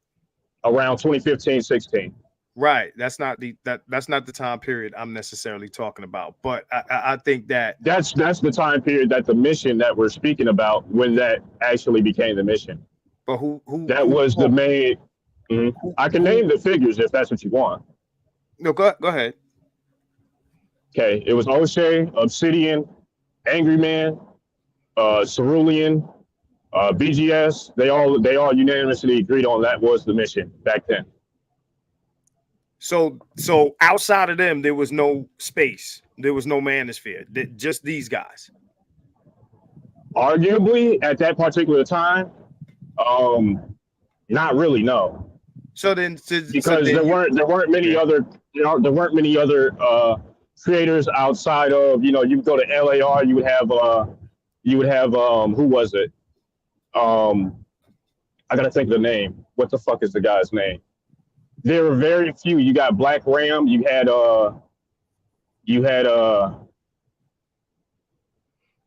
fuck. You had a handful of other creators, but not many. Not with the same amount of viewership. Not with the same platforms. Not hosting the same discussions. No disrespect, bro, but my memory serves me different. But I'm gonna just and not to debate with you on it or anything like that. No. Tell me. I mean, it's not a debate; it's a conversation. You can tell me like why. What does your memory tell you? What do you recollect? No, for me to say that this group of guys that you mentioned, to say that whatever their mission is was the mission of the space. I think I don't agree with that. I think I'm happy with saying, if that's what these guys wanted to do and that was their mission to repair the community or whatever, that's like saying if there was a group of guys like that in 2008, then we're going to say, well, the mission of the whole space is this, and fuck whoever else is here having conversations, because we, like you said, their bases are smaller. So, that's almost like a subscriber supremacy argument. Not to sound funny, but I'm just saying that's not how I remember it. There were guys, and again, Angry Man, I ain't never heard him talking about repairing. No shit. Yeah. You'd be surprised. I don't know how you didn't catch that. Yeah, he actually was down with that. Yeah. I never heard Cerulean. Him and Cerulean. I don't know how you didn't catch that. Him, Cerulean, and his whole entire camp. I don't know if you remember Kendra, but she has her own channel now. We're all about that at the time. Yeah, that was the aim initially. I'm not saying that is what it is now. I'm not saying there wasn't a pivot, but at that time, that was the primary motivator behind a lot of the conversations and topics. I'm saying that is the pivot. That's what I'm saying. But again, we can agree to disagree on it. But I'm saying that is the pivot. The guys that were having those discussions, I would say that the context of that conversation is tied to those gentlemen, but not necessarily the space. That's just my viewpoint on it. But that's cool. Like that, whether or not we agree or not, here we are in 2023. I would argue that experiment, like if we can say the women's divestment has failed or their feminism has failed, and whatever other dumb shit that they've tried to do, all that shit has failed. I would say that this attempt to negotiate or have a conversation or this or that, whatever words people want to use, that shit is a dub in 2023. This is whether people say 2013 or 2015. Here we are in 2023. Still trying to make it happen. And in the top of this conversation, even what this live is called is, the divestor movement being compared to the Black Manosphere, right? And again, you got guys in this space talking about negotiating and bringing Black men and women together, but we're still being compared with the divestor movement because this space, to some degree, is saying, hey, look, we want to negotiate, but we have terms too. So because we have terms, we are on equal footing with terrorists, right? That preach death of Black men and Black babies. And that's just crazy. I agree with the ending sentiment. Well, they are terrorists, and I don't agree with negotiating with terrorists while they're doing terrorism. I don't agree with that. But I mean, it is what it is. I mean, so you have groups and people here that advocate on behalf of negotiating with terrorists, whether I like it or not, because I'm not a content creator at the end of the day, right? But that kind of is. I get your point. That kind of is like we got people who border the Black Manosphere, who quite frankly are having these table discussions that we are not in favor of. So I mean, No, that's cool. what are you gonna do? No, nothing. I'm not here to stop anybody from this is the thing, and I want to emphasize this because I've said this in multiple videos, so I'll say it in this one. I don't give a fuck what motherfuckers do. Just don't make shit up. Right? Don't make your shit about the space. Just say, yo, this is my mission. This is what we doing over here. All right. I'm not trying to make my shit the shit. Just say, yo, this is what me and my homies are doing. But don't make your ideology or your movement the space's movement, because then you're saying you are the space. That's what you're doing when you say that. You saying you are the space. And the space is bigger than any nigga in here, to be honest. The space is bigger than any one content creator. It's bigger than me. I mean, yes, yeah, but the space also comprises of the viewership and the content creators. Otherwise, there would be nobody here talking about these issues. Once again, no, so, absolutely. I mean, I don't think that what you said differs from what I'm saying. We agree on that. I'm just saying that to say that, yo, what I'm saying is the foundation or the you know of this whole movement. That's a pretty bold claim. You know what I'm saying? well, no, it's not. So let me put it this way to you, because I mean, even if you disagree that is what it was at one point, we both agree that no longer is the case now. So with the knowledge that no longer is the case now, then I really don't see how it's even a prevailing conversation to be having overall. It isn't useful to, I mean, at least I don't see where it becomes useful to bring up the past on these topics unless you're trying to pin someone with the claim that they ought not be here. That's kind of the only way you can get to that, that point. But Nah. if that isn't the case, then it really shouldn't be useful to continue to have that conversation because it's beating a dead horse. You're not really getting to the root of anything, because I mean we're talking about what's going on now and what we want to do moving towards the future versus what happened in the past, which we're not even on that shit no more, right? But so what use is it to the discussion? So you would have to tell that to others, because I don't bring up the past necessarily. The past is brought up by others who say, well, the space was founded on this.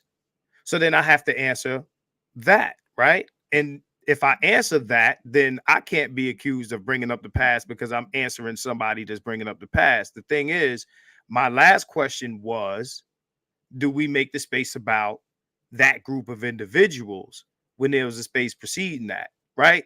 And just because you kill all the Native Americans and then you plant your flag doesn't mean that there weren't people here. So it's kind of a manifest destiny attitude towards it. My point is, right, that one man or one group of men's in a greater group of men's situation, you can't say, well, we are on it like this so that everybody's on it like that. No, you can't say that. I mean, again, you said, well, there's been a pivot from that point to now, and no, that point was the pivot.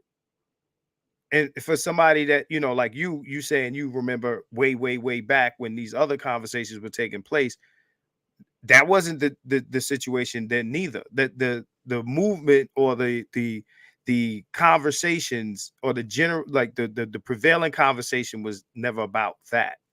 While I will agree with you that it's neither way 100%, you can't also follow that with, well, this man, and this man, and this man decided to do this, and that means that the idea or the feelings of the group match that. Like that's what it was about, or they what they were about, the space was about.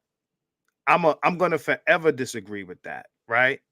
I don't know why. It's Because really hard to disagree with when it's like verifiable. Like you can pull up the videos. They still no, exist, I'm sure, somewhere. I'm not disagreeing that this group of gentlemen was on what they were on. What I'm saying is to say that they were the space, like, is crazy. That's the part I'm disagreeing with. I mean, so I can even bring up more names if you want. I mean, like the person that you even collabed with not too long ago, AM1. I mean, I could put this shit out here and hurt his feelings, but I'm not going to. He was there too, man. Truth as I know it, he was there too.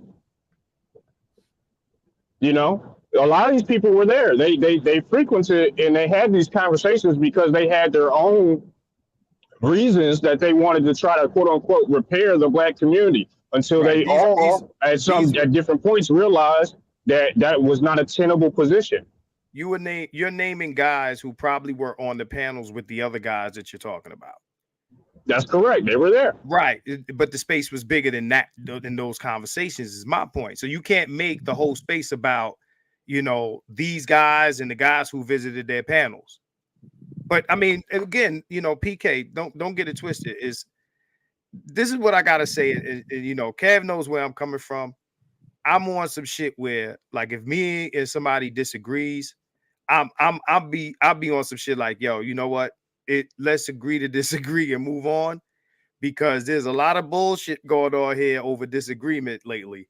And I don't want to be banging on nobody because of differences of opinion. And no matter how many times I say that, then people still come at me like, oh, you just want. Nah, that's not what I want. I disagree. And PK, we good. You know what I'm saying? Like, I don't want no. No, we good. I'm just I'm just same saying. here, man. It's just a conversation ultimately. I mean, I'm not here to, drum up any drama or start fights with you or any of that. It's just a conversation for me. I mean, shit, I'm gonna go to fucking work and be cool about it. I mean, I'm just pointing out, what I say, the way I see it.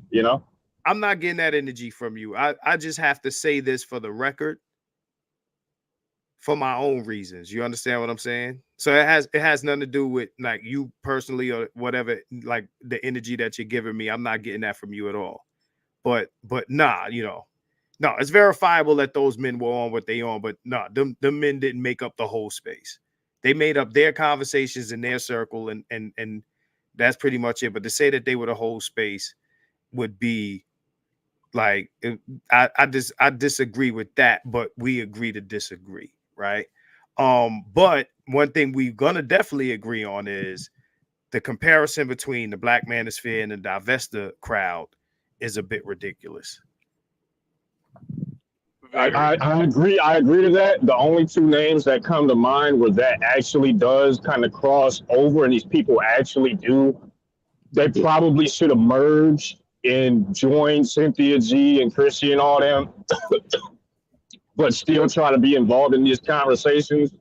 I'm just gonna put it out there. You got two groups or people in particular. You got the Black Brain Trust, unfortunately, and you got MOT, man. Those two people in particular actually really kind of were on that same sort of type of line of logic. Well, what did they preach? They preached death to, because these are content creators, but again, oh yeah, MOT is on record saying some pretty goddamn egregious things about the Black community and what he wanted to do with Black people below a certain socioeconomic position in this country. He said that outright. He damn near went full Cynthia G talking about eugenics. He almost went there. Right. So but same for Black Brain Trust. No, I hear you, but it's pretty difficult to compare him to Cynthia G given her platform. In terms of size, is that the subscriber supremacy argument? Yeah. I mean, I wouldn't. To me, I wouldn't call Cynthia G the whole Divestor movement. She's a content creator within it, right? So MOT is not a movement. He's one guy, right? But again, I'm saying comparing the Black Manosphere. MOT is not the Manosphere, right? And he's definitely not a content creator on the level of a Cynthia G. So if you're going to compare content creator for content creator, while I do give you, you know, what you're saying about him and his message, because I've heard shit, you understand? You know, it's kind of apples to oranges, because again, the divestor movement is not Cynthia G. She's just one person. And the divestor movement is like what Kev said, like we're talking about a much larger movement than ours. Like especially like when people try to compare the black manosphere to the white manosphere, it's not even the same. When you talk about the divestor movement and the things that they say and the following that they have, like, you know, you go to Clubhouse, and I don't know if you've been on Clubhouse and you talk to these females. I don't You really spend understand? a lot of time talking to these crazy bitches, man. I told you before, I'm a MGTOW. I'm good. I'm I good. got you. I'm good. I got you. And you know, MGTOW is definitely not about bringing shit together, right? But to continue, right now, I don't make a habit of going on there, but I've been on there a couple times, and I kind of don't fuck with it no more, because that's what it's become. In the beginning, I was on there, right? But my point, the point that I'm making is, you can't say that the space, which is the black manosphere, is comparable to the space that is the divestor movement by mentioning MOT and the Black Brain Trust. Oh yeah, definitely. That's where we agree. That's the point. Yeah, That's why we agree. Yeah. right. That's the only point that I'm making. Yeah, we agree wholeheartedly. Yeah, these two things are not comparable. They're just not. I mean, shit. I mean, out of the dozens and dozens of content creators on in the Black Manosphere now, at this point, like there's it's not even comparable. And when you start to look at the entire divestor movement, I mean, shit, they have like what 20 content creators that all preach, you know, extreme, you know, rhetoric that is all racist. All of it is all hate black men all the time. Right. You know, Right. And yeah. over here, we like, please come back to the table, black woman. Good. Let me answer Irvin Reed's question real quick. He said, just like MTR, how do you classify him? Well, he already made a couple videos saying that he is quote unquote no longer manosphere. He also made a video that like he claims that Kevin Samuels disavowed the manosphere in this personal conversation, as to say that he asked Kevin Samuels, you're not a part of that set of guys over there, and he said no, and he was like, thank God. So now MTR is not a part of us, or part of what many would believe is the black manosphere. I would, because he already disavowed it. I mean, but when did he ever really do who did he collaborate with? Did he I ever, I mean, mean, if anybody got an answer, I'd be unaware. I don't know the answer to that. I don't know. right, because I mean, I think that people just label people black manosphere because of the talking points, right? I want to who did he I don't know if he collaborated with anyone associated with the space, right? He just made the talking points, and the talking points alone don't make you black manosphere. Just like he said, hey, I ain't black manosphere no more, and he continued to make videos on the topics. He continued to do that. He, you know, a lot of these guys do that. They say, well, I'm not in the space no more, but then they still, you know, do the same content. Because they spread the word that every black man that is a content creator that uses these talking points must be manosphere, and of course it has the word manosphere has a very bad stigma that people push, and the broadcast is entitled this is because it's the latest stigma. Like, you know, black manosphere and divestors are two sides of the same coin. Already coming from content creators. The breakdown mentioned it. That content creator whose community post that was on the screen. There was another one that made us short comparing the Black Manosphere to the Divestors. I mean, you know, one thing that I was intending to do with this broadcast is to counteract it before it like became rapid fire. But the thing is, I don't know how much power I do have in counteracting it because, haters are gonna hate any motherfucking way. They will find anything they can to stick on this space, including like weird motherfuckers who just so happen to be black men Right.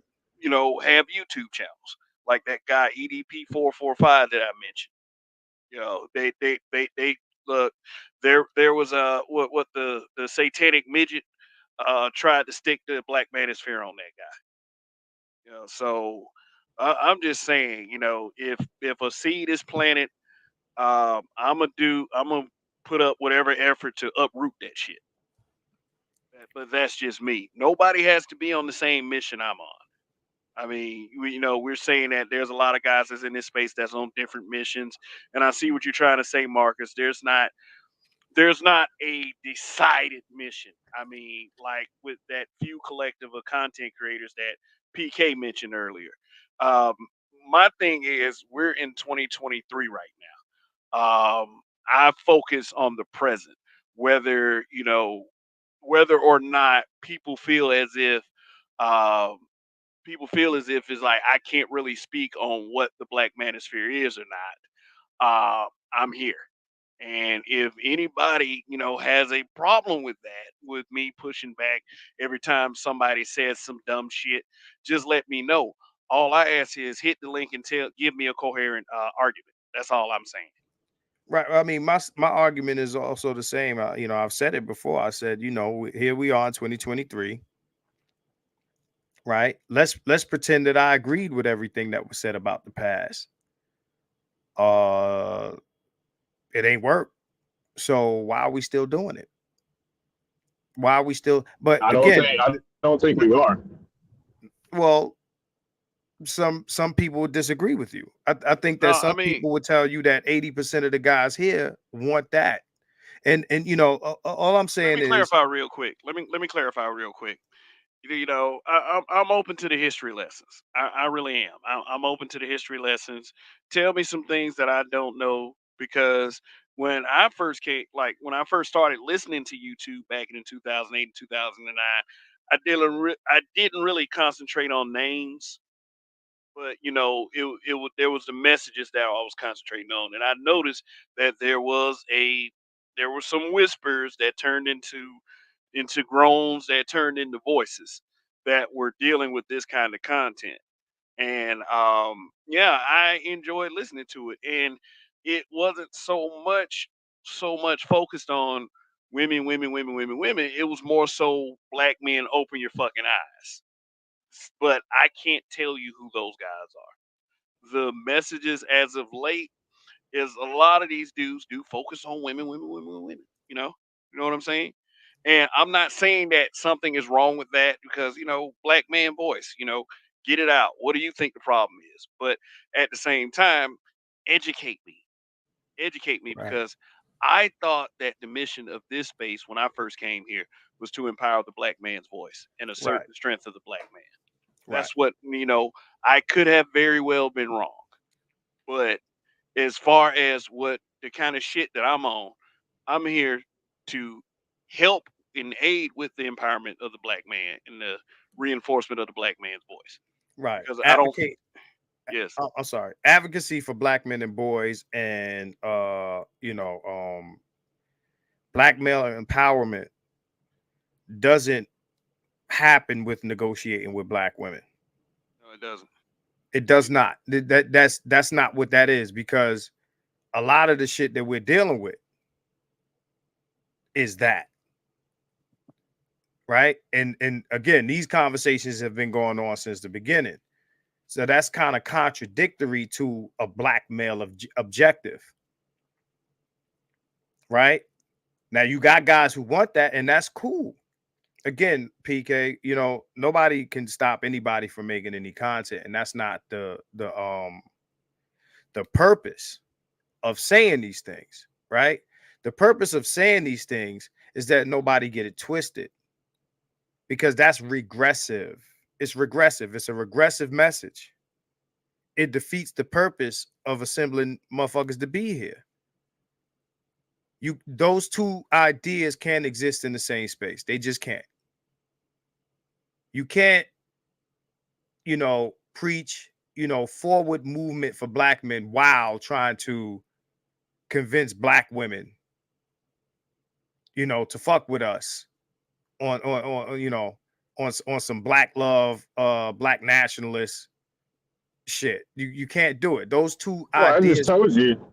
I just tried to tell you. I don't think that that's what many of the people who comprise the Black Manosphere primarily are doing right now. I don't think I that's the case. I agree with you, but you're not the person that I'm debating that with. You understand what I'm saying? I agree with you. Me and you are on the same page, fam. With that, me and you are on the same page. I mean, anytime I did a poll on my shit, and people like, oh, your poll don't mean shit. Kev did the same poll. I think that anybody that asks the audience of this content where they sit with it, they'll lean towards or away from, I should say, they'll lean away from this negotiating message. I'd say in the upper percentages, in the 90 percentile, I'm confident enough to say in the 90 percentile, black men do not want to hear save the community slash negotiate with black women message, regardless of how they live their real lives. Because we know that a lot of people that listen to this content, they might listen to this content for this message and then go live their lives another way.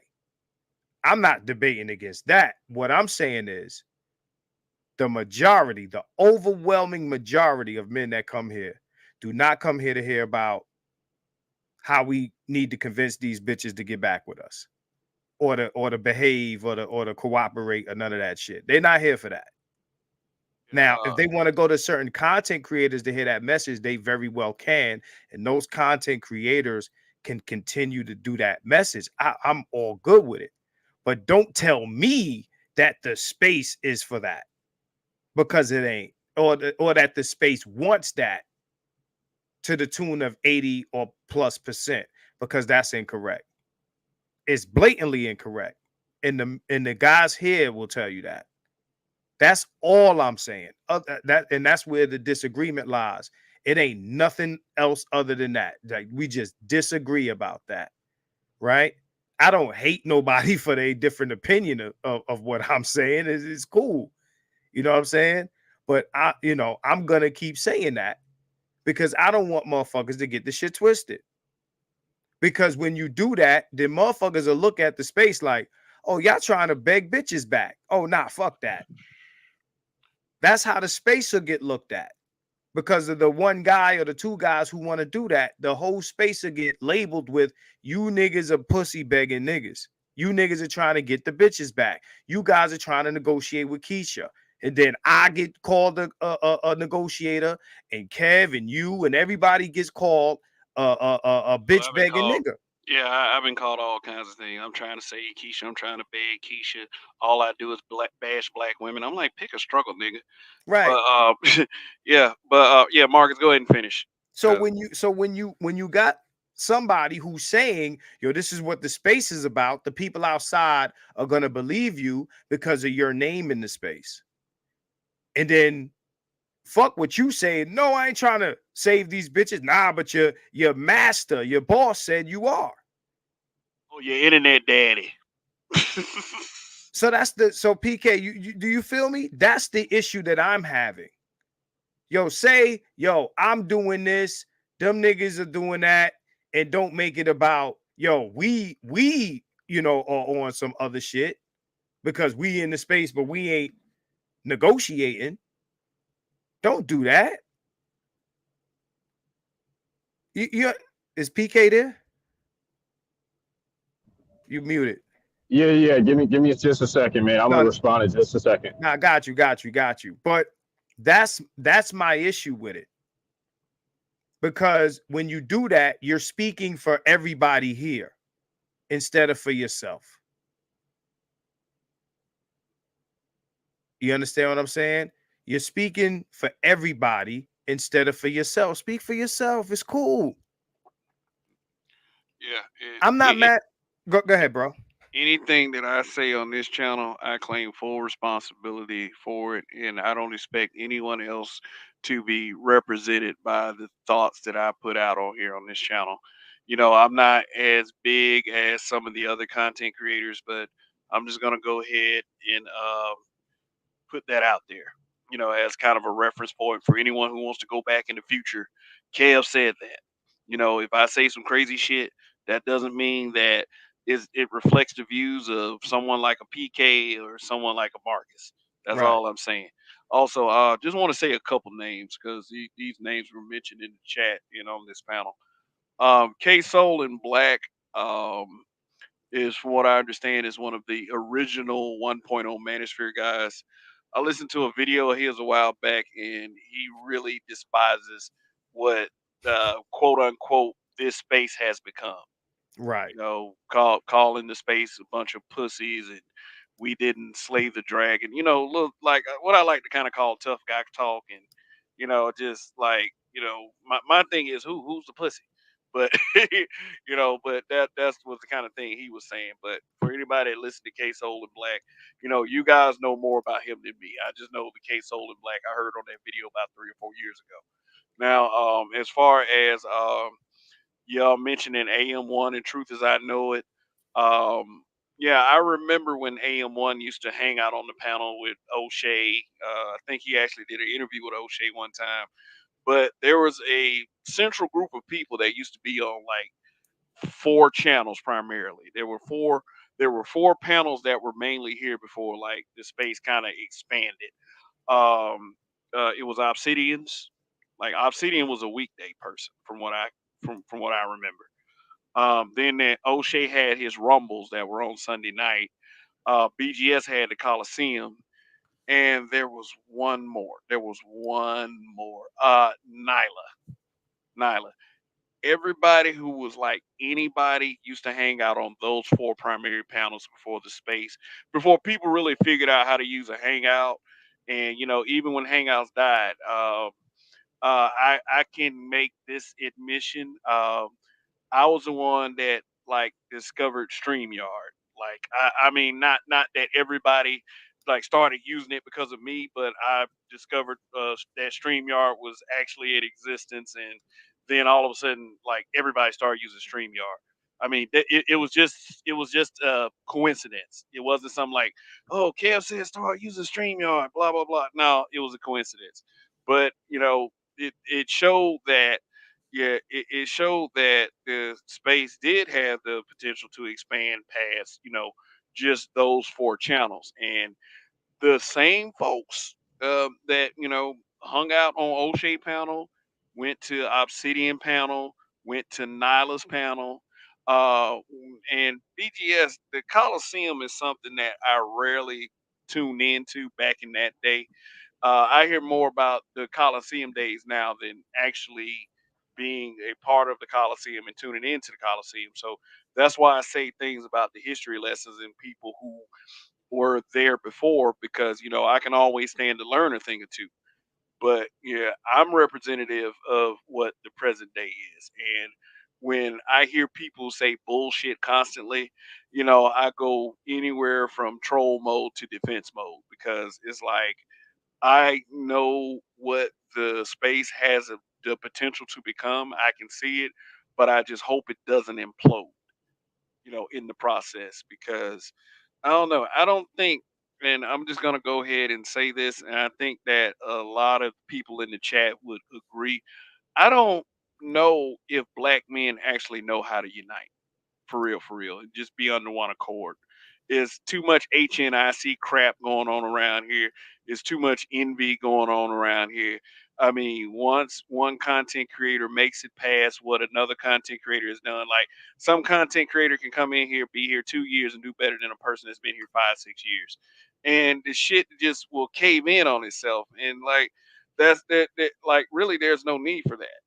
Seriously, like I've been here longer than some people, and some people come in and just catch that wave, and they start doing it well. But the first thing I do, instead of like thinking in terms of the HNIC shit, I start like really self-reflect and to improve on what I can do here.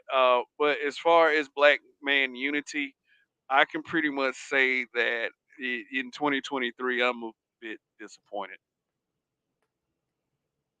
Okay, I'm Hey, man. sorry. I'm back now, man. I had a deer try to, decide to commit suicide on the front of a truck, so I had to, had to Okay, Okay. slow down and get the fuck that out the shit way. had, Then the cop pulled up behind me and needed to get around me on the one lane road, so I had to figure that shit out too. So sorry about that. But what did you ask me? I can't remember.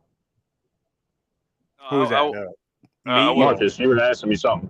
yeah, but nah? let me respond to I was. before you do this, Marcus. Let me go ahead and respond to program. Who am I trying to protect? I don't consider myself trying to protect anyone. If that's their perception, I can sure explain myself or push back or maybe I will agree with you. Who have I tried to protect? But anyway, Marcus, go ahead. You and PK. Nah, I was pretty much saying. I wanted your feedback on what I was saying. I was pretty much saying that if you got the majority of a group of people saying one thing, but the person that is the perceived, head or one of the heads of a group saying, no, 80% feel this way, right? I think that the people outside looking in will tend to label that group with the person that they are familiar with, whatever his viewpoint is, right?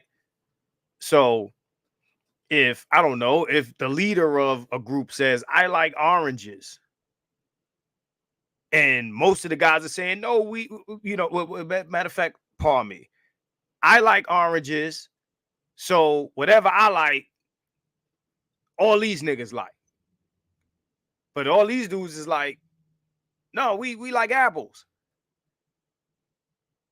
Most of us like apples. He's saying, well, 80% of you are telling me that you like oranges. Well, so I get what you're saying. You don't have to go any farther with that analogy. I understand what you're saying. I think that what's really going on here is there's a lot of talking past each other that's happening about the discourse in between what you perceive to have happened and what different folks here may perceive to have had happen. And so I think we there's mostly an error in our perception of what we believe to have taken place. And so that's okay. It can just be left at a disagreement, as you stated before. And I don't think No, that, I don't think that the people that you are saying that to some extent, there is going to be some bias in between, who these people follow, because I don't think that's happening with everyone per se, right? But for the most part, like I said, I think that the primary issue at play here is the perception of the events that took place. And no, no, so no, you no, no, guys just don't see it the same way. no. Well, I disagree with you. There's no error. He's saying 80%, and I asked where does that number come from, and he says it's a gut feeling. You can't just say I have a gut feeling that this Well, percentage. you're So speaking both of you are speaking in reference to the past tense. You're not speaking in the present, no, I right? am Or speaking. No, if no, you no, no, are, no, no, no, if you PK, are, no or if PK. you, well, hold He on, let me speak. finish. No, Let me just get this out. I go just need to ahead. finish this. It'll be real quick. But it isn't in, even if it is in reference to the present, I don't think that you guys are both on the same page about what it is that you're saying. I don't think so. That's Because if you incorrect. were, I don't think that you guys would have as much of a disagreement. I don't think That's so. that's incorrect. I ask direct questions, and the answers I get don't. I understand them because they were said in English. This is the thing, right? Because there was more to when you were away that I said that is part of the issue, right? And shout out to Irvin Reed. He said the need to be right infected these spaces. This is also true. This is what I'm saying. If you got somebody making up numbers like that and saying, yo, most of the guys want this, and the guys are saying something that's the opposite. What I'm saying is the perception of the manosphere will be shaped around that head person. So if most of the guys are saying we don't want a negotiation, fuck that, walk away, but the guy that's the well-known guy is saying we want a negotiation, and that's the mission of the space. When he says that's the mission of the space, the guys who are outside from the looking in will say, well, all y'all niggas are negotiators because he said so. He said that most of y'all want to negotiate, and is 80% of y'all niggas trying to negotiate. So all y'all content creators that are associated with this group of individuals believe this, right? They're saying, well, because he said it, then that means Marcus, Kevin, and everybody else, this is what you're trying to do. You're trying to negotiate with Keisha. So that thing that he's saying is the mission of the space becomes everybody's mission that's associated by default.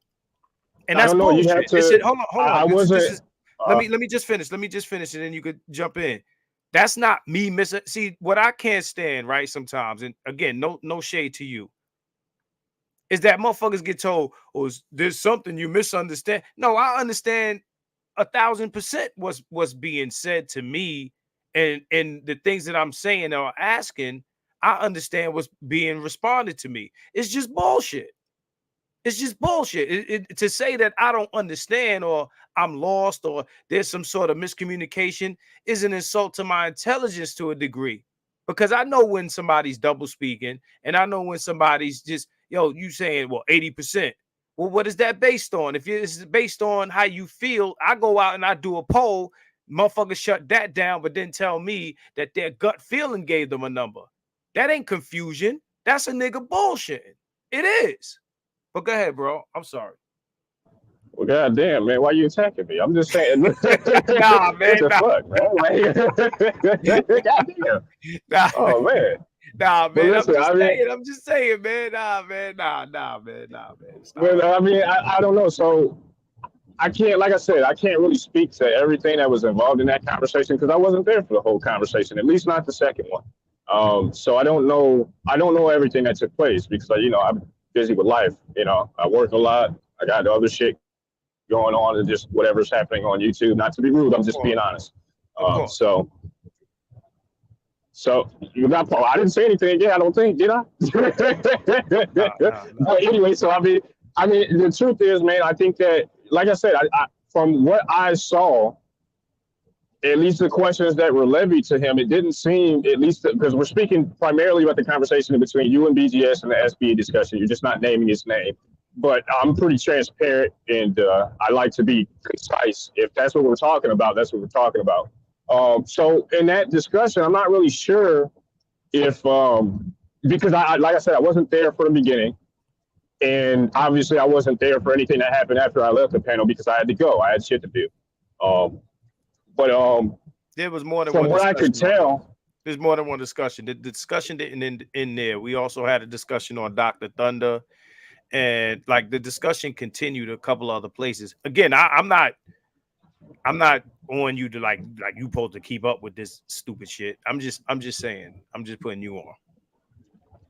well, I mean, I'd have to have the full context of the full, everything that happened in between and before and after. So I mean, like I'm a bit out of the loop. But what I will say is that from what I saw during those two discussions, for what I was there for, okay, this is my framing of what I saw. I can't really, like I said, my perception is going to be skewed based on what I saw, right? And based on the people that were involved, because there are players involved here that are unfortunately not really qualified to be having this discussion, or quite frankly shouldn't be having the discussion. Not you, but some of the people who decided they wanted to chime in, during those streams, they really have no place in the discussion, and quite frankly are only there to lob fucking stones to get some shit off because of personal beefs with BGS that happened in the past. But I don't know if you're aware of that, but that's the thing. Now, I'm aware. So nonetheless, though, go ahead. Yeah. So nonetheless, though, when it happens that in between the conversation that you had with BGS, I would say that, from what I could tell, man, I'm just not sure that when we speak about these things, at least when you guys are having that discussion, when we're speaking about these things, that we're all on the same page when we're having these discussions. I think we're speaking from different angles. And so what happens is there are miscommunications that happen based on that, not based on your hearing, because you may have heard what you heard and thought you understood what he was saying, but he might not even have been speaking to what it is that you were fucking saying. I understood exactly what he was saying. It was a lot of deflecting going on. Shout out to McDrama Bear. Hey, Kev, can you put up his comment? And I just want to point something out to you. Two things, PK. The last comment, Kev.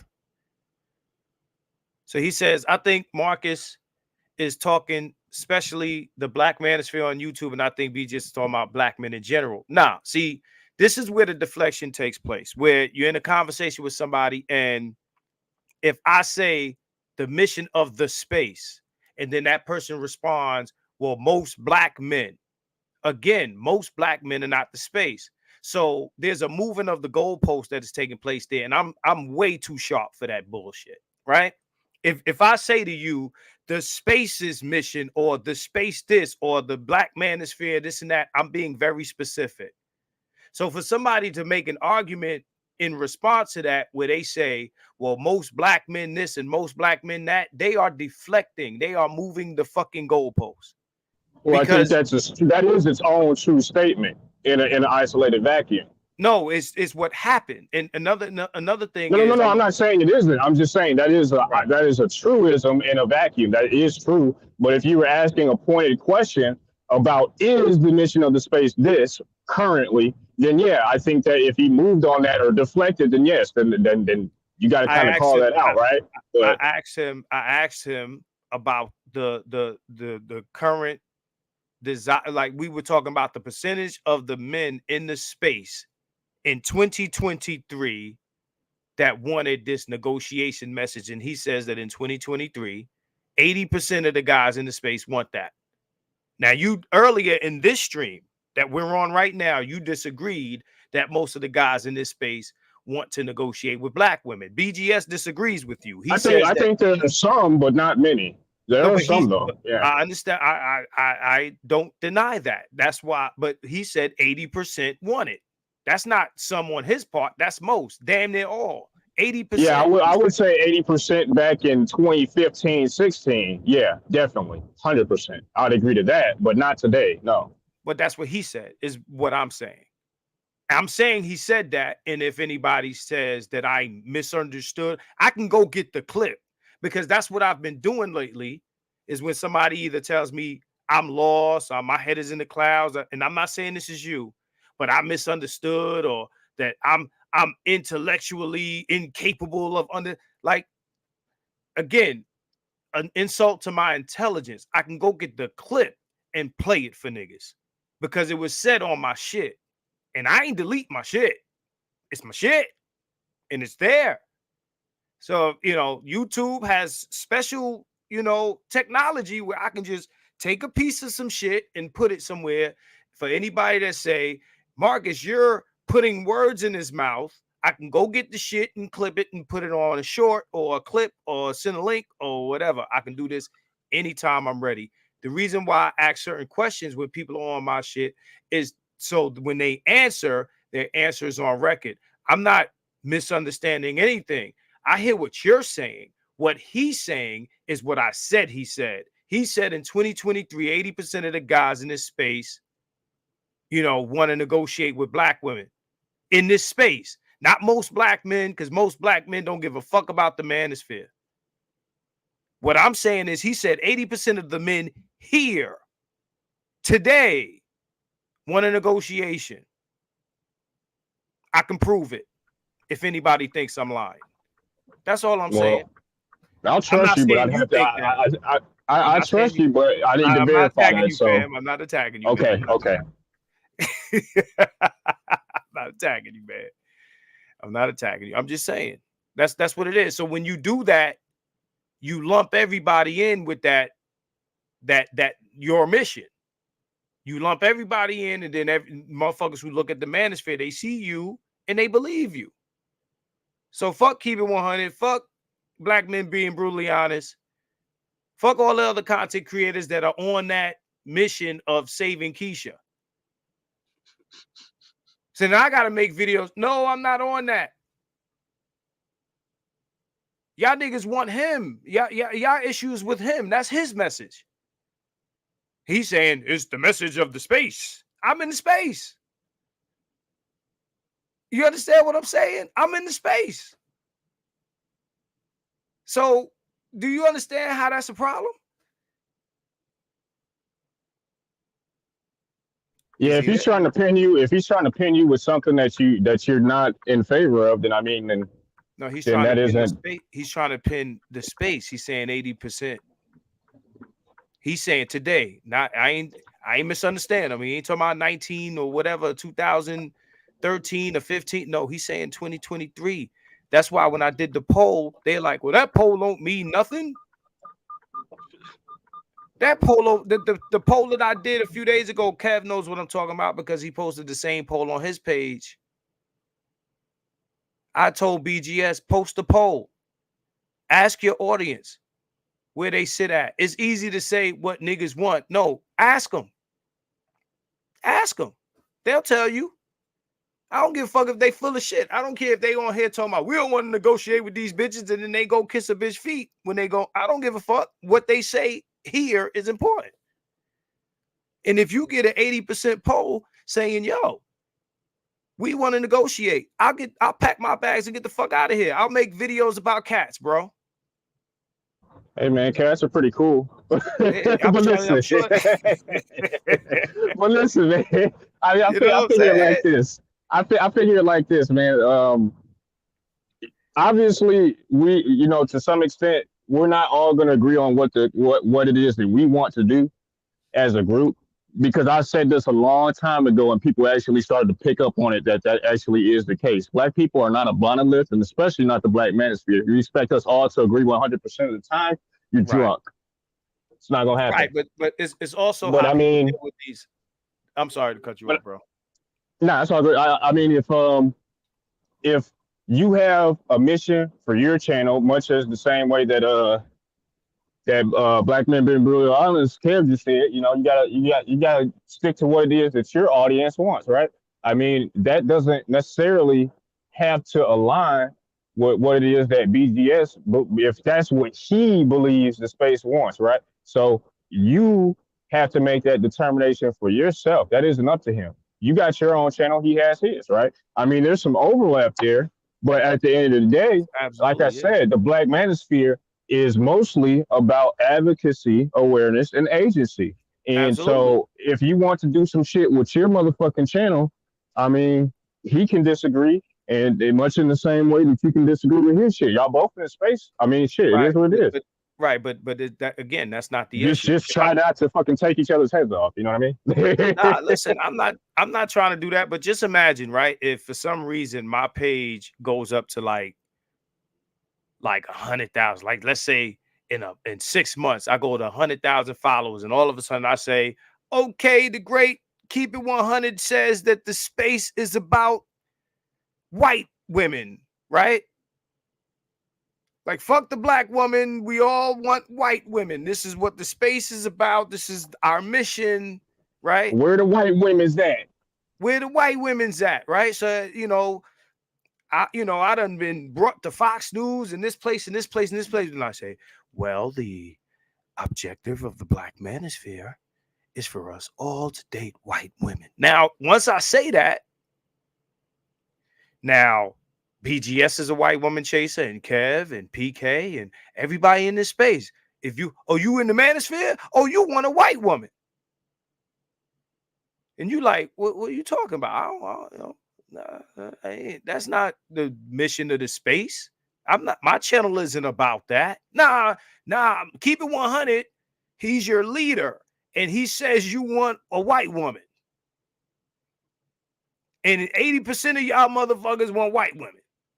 Well, the thing that we got to do is we got to continue to push that. Not everyone thinks the same in this space.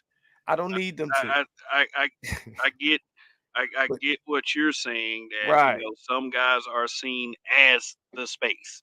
They are seen as the Black Manosphere. So when any of us go around claiming Black Manosphere, then they're gonna think that's what we represent. My thing is, I tell any one of those people, you just watch the content, watch each individual channel instead of just developing this blanket opinion. But the problem with that is people are gonna have their opinion anyway, especially when they hate.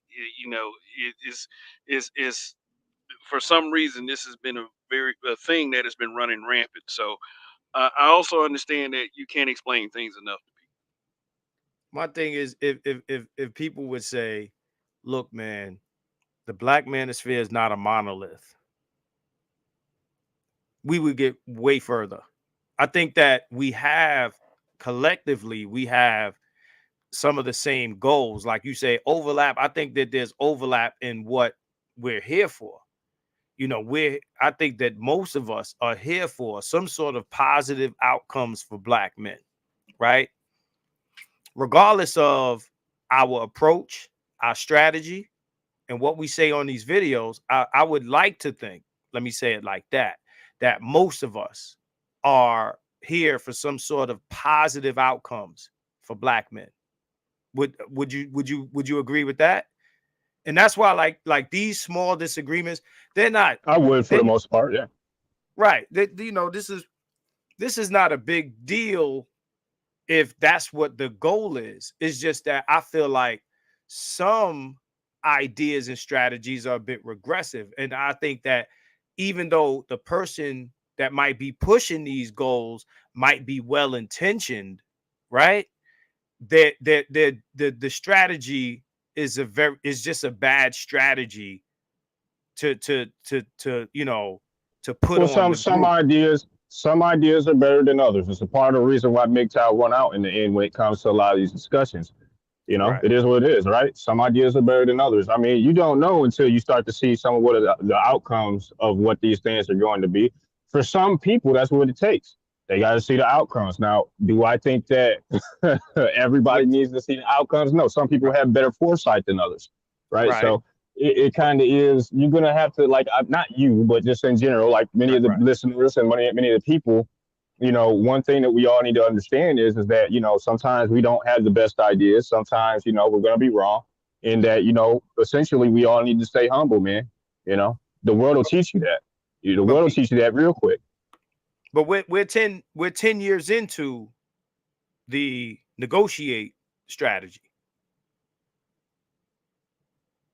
Just 2023. We're 10 years into it.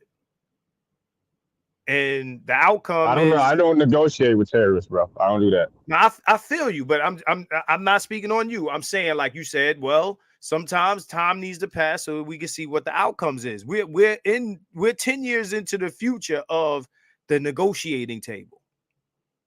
So the outcome is here. We're in the you understand what I'm saying? Like that was 10 years ago. If somebody said, hey man, you know, I got a suggestion in 2023. Let's say we negotiating, motherfuckers.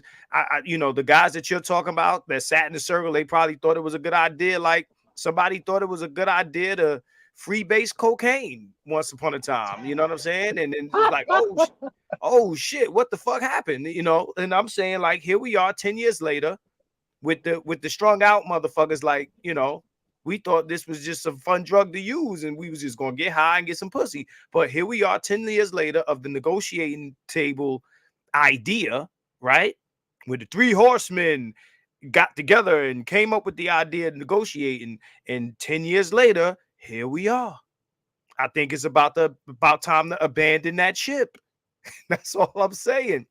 We can't just Hey, man, I've been on the MGTOW, you know, tip this entire time, man. It is what it is. right. I don't really subscribe to that. I understand where that line of logic comes from. I don't think it's sound, but I get it. I mean, Um, 10 years ago, I'd understand, but 10 years later, nah. yeah, I don't agree to it. I don't know why people Right. want to do it, Right. especially considering the conditions, you know, out here. Really, when it comes to a lot of these different institutions, when it comes to the overall environment, I don't get it. But I mean, shit, it's hard for me to admonish any man that wants to go out here and fucking run his face into a brick wall, man. How I'm gonna tell him to stop? You want me to get in front of his ass, man? Fuck you, nah. No, my Go ahead, issue hit is that brick wall, nigga. I'm just gonna laugh. my issue is when he wants you to get in the car with him. You don't have to. We're not a You don't, monolith, nigga. You ain't right? got You a don't gun to have my to. head. You don't have to, but you know, I mean, I don't know how to make that analogy into this one, but you know, if it's one thing for you to Well, do it's what you want, force. It's about force. You know, you can't or force me to do some shit like, you know, get into a car to run into a brick wall with you. It's not gonna happen. You can't force me to do it. There's no right. way. But I don't want you to tell the world that I was part of your idea to go do that either.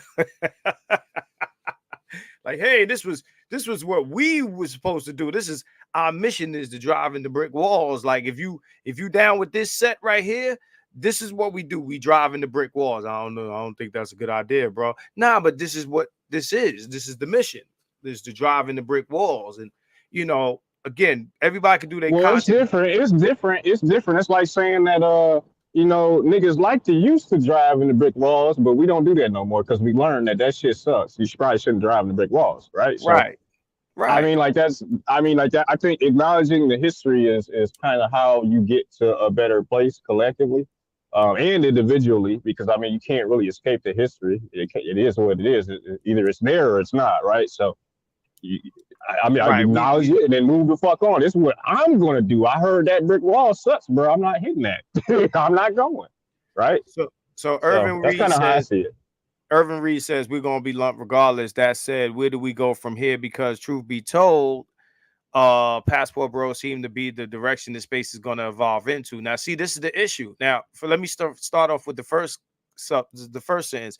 We're gonna be lumped together regardless. Yeah, but it doesn't serve our purpose to lump ourselves together in the manner that the outsiders would. Now, as far as where do we go from here, again, my thing is, now that we're 10 years into driving into brick walls, like PK said, we've been driving into brick walls, realize, you know what, this driving into brick wall shit, we've been doing it for 10 years, and I don't think it's a good idea. So now it's time to try something else. Now, we done came up with these answers.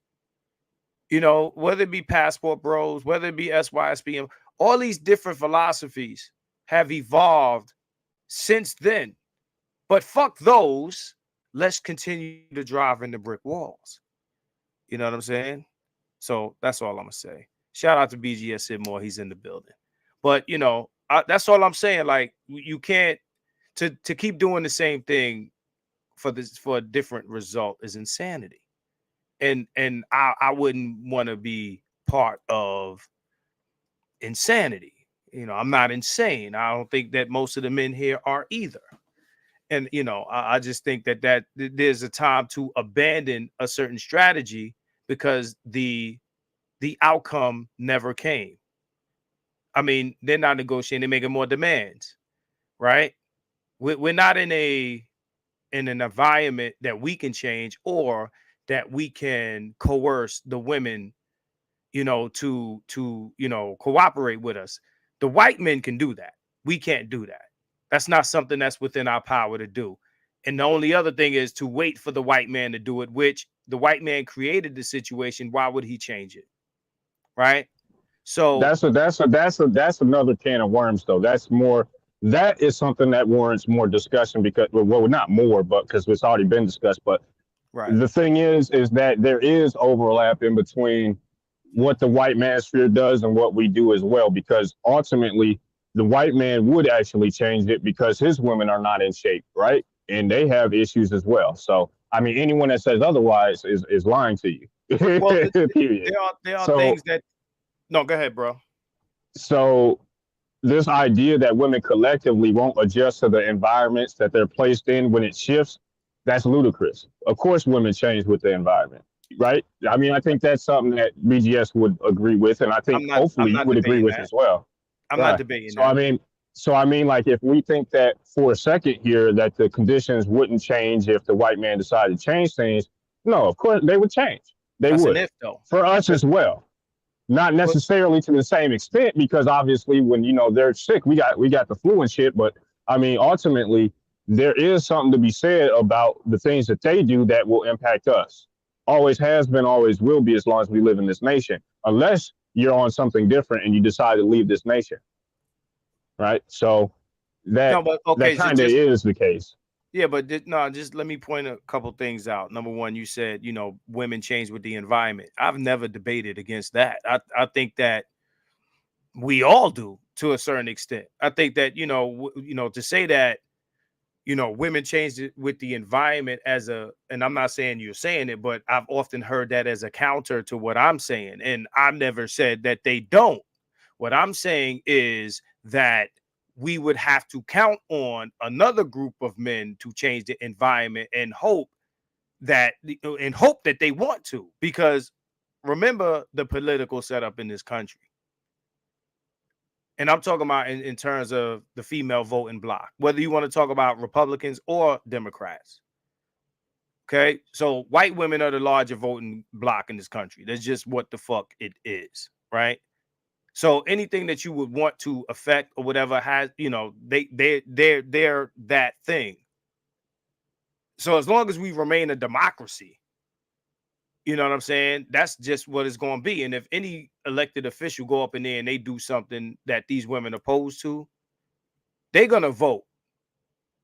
They're going to vote the other way from that person in the future. And that person that wants to get in has to offer something to them.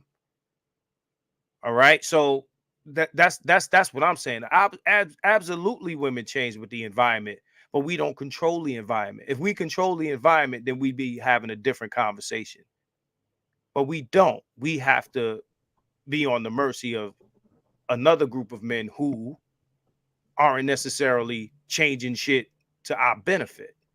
And if you think that things that are the same on paper don't play out practically differently between white people and black people, then I'm gonna disagree with that too.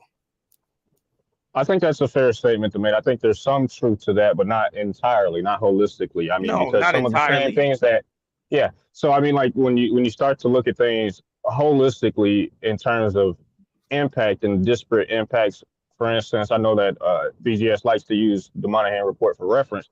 Mm-hmm. We can see those divides and how they play out with Monahan scissors, right? So, but however, those same sorts of issues that came about with black people because of Monahan systems are starting to play out within the white community and culture as well. So I don't think that it is entirely true to say that these things won't actually have long-term downstream impacts and consequences, number one. And number two, I would say that insofar as where it is that Black America stands on some of these issues holistically, not necessarily just within the Black manosphere, is not in total mercy as if we have no impact on the political discourse in this country. That's also absurd to say. I don't think that's true. We're not at the complete mercy of white people. To some extent, yes. To some extent, no. Because To at a the end of the great day, you extent, are yes. American. Yeah. To a great So extent, yes. Right. okay, we agree. Yep. So, but the thing is, though, however, to say that we have no impact on the discourse by virtue of speaking out on these platforms, protesting, and essentially abstaining or withdrawing from this system, it also has political ramifications as well. And that isn't just for Black people, because we see that it impacts the discourse across the color lines, because much of the things that we talk about here have been adopted by the greater white manosphere. Okay. And white people are indeed listening in on these conversations. That's a part of the reason why we've had many different white educators start to weigh in on these discussions. Many people that hold PhDs, weigh in on these discussions from different, backgrounds. Many higher socioeconomic backgrounds, right? Holding PhDs, etc., working for very large think tanks, etc. So, I mean, it isn't as though we hold no influence or sway over the current discourse on these issues and topics. That isn't. I don't think that's true. No, I'm not saying That that I we don't. I don't. don't think that's the case. I don't think we have the sway enough. But this is the other thing I'll say. White people and black people don't always tend to live in at least in in large numbers in the same places. Black people are sprinkled in a lot of the major cities, right? So locally, and you talk about your local politics, you might have bills that are pushed in white areas, which a lot of those areas are red states, and then you're gonna have your black areas that tend to be blue states, right? So when you say things like, well, things might pass for white people that might trickle down to us, because that's what it sounds like to me, this trickle down type of idea. Like, okay, well, the white community might feel a way about such and such social phenomenon or whatever, which, to be honest, I don't think that politicians are moved by those things unless it gets people to the ballot box for them, Like politicians are not like, they're not here to make social change. They're here to get elected. But, you know, what I'm saying is you got local officials who in a white area, they might vote for some sort of, you know, political, you know, movement in their area. That doesn't necessarily translate to the Democratic run, you know, metropolitan city that black people live in. So we tend to have these political discussions as if everything is federal level and not state level. So you might have things that might change the reality for white people in the states that they occupy in abundance. And I'm not saying no black people are there. You understand what I'm saying?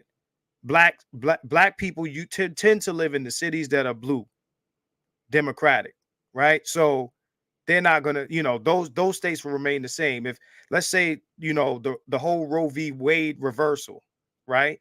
The whole Roe v. Wade reversal is states' rights. It's not federal, right? It's states' rights. So the states that don't want abortion will abolish it, but those states will tend to be where black people are not the greatest population.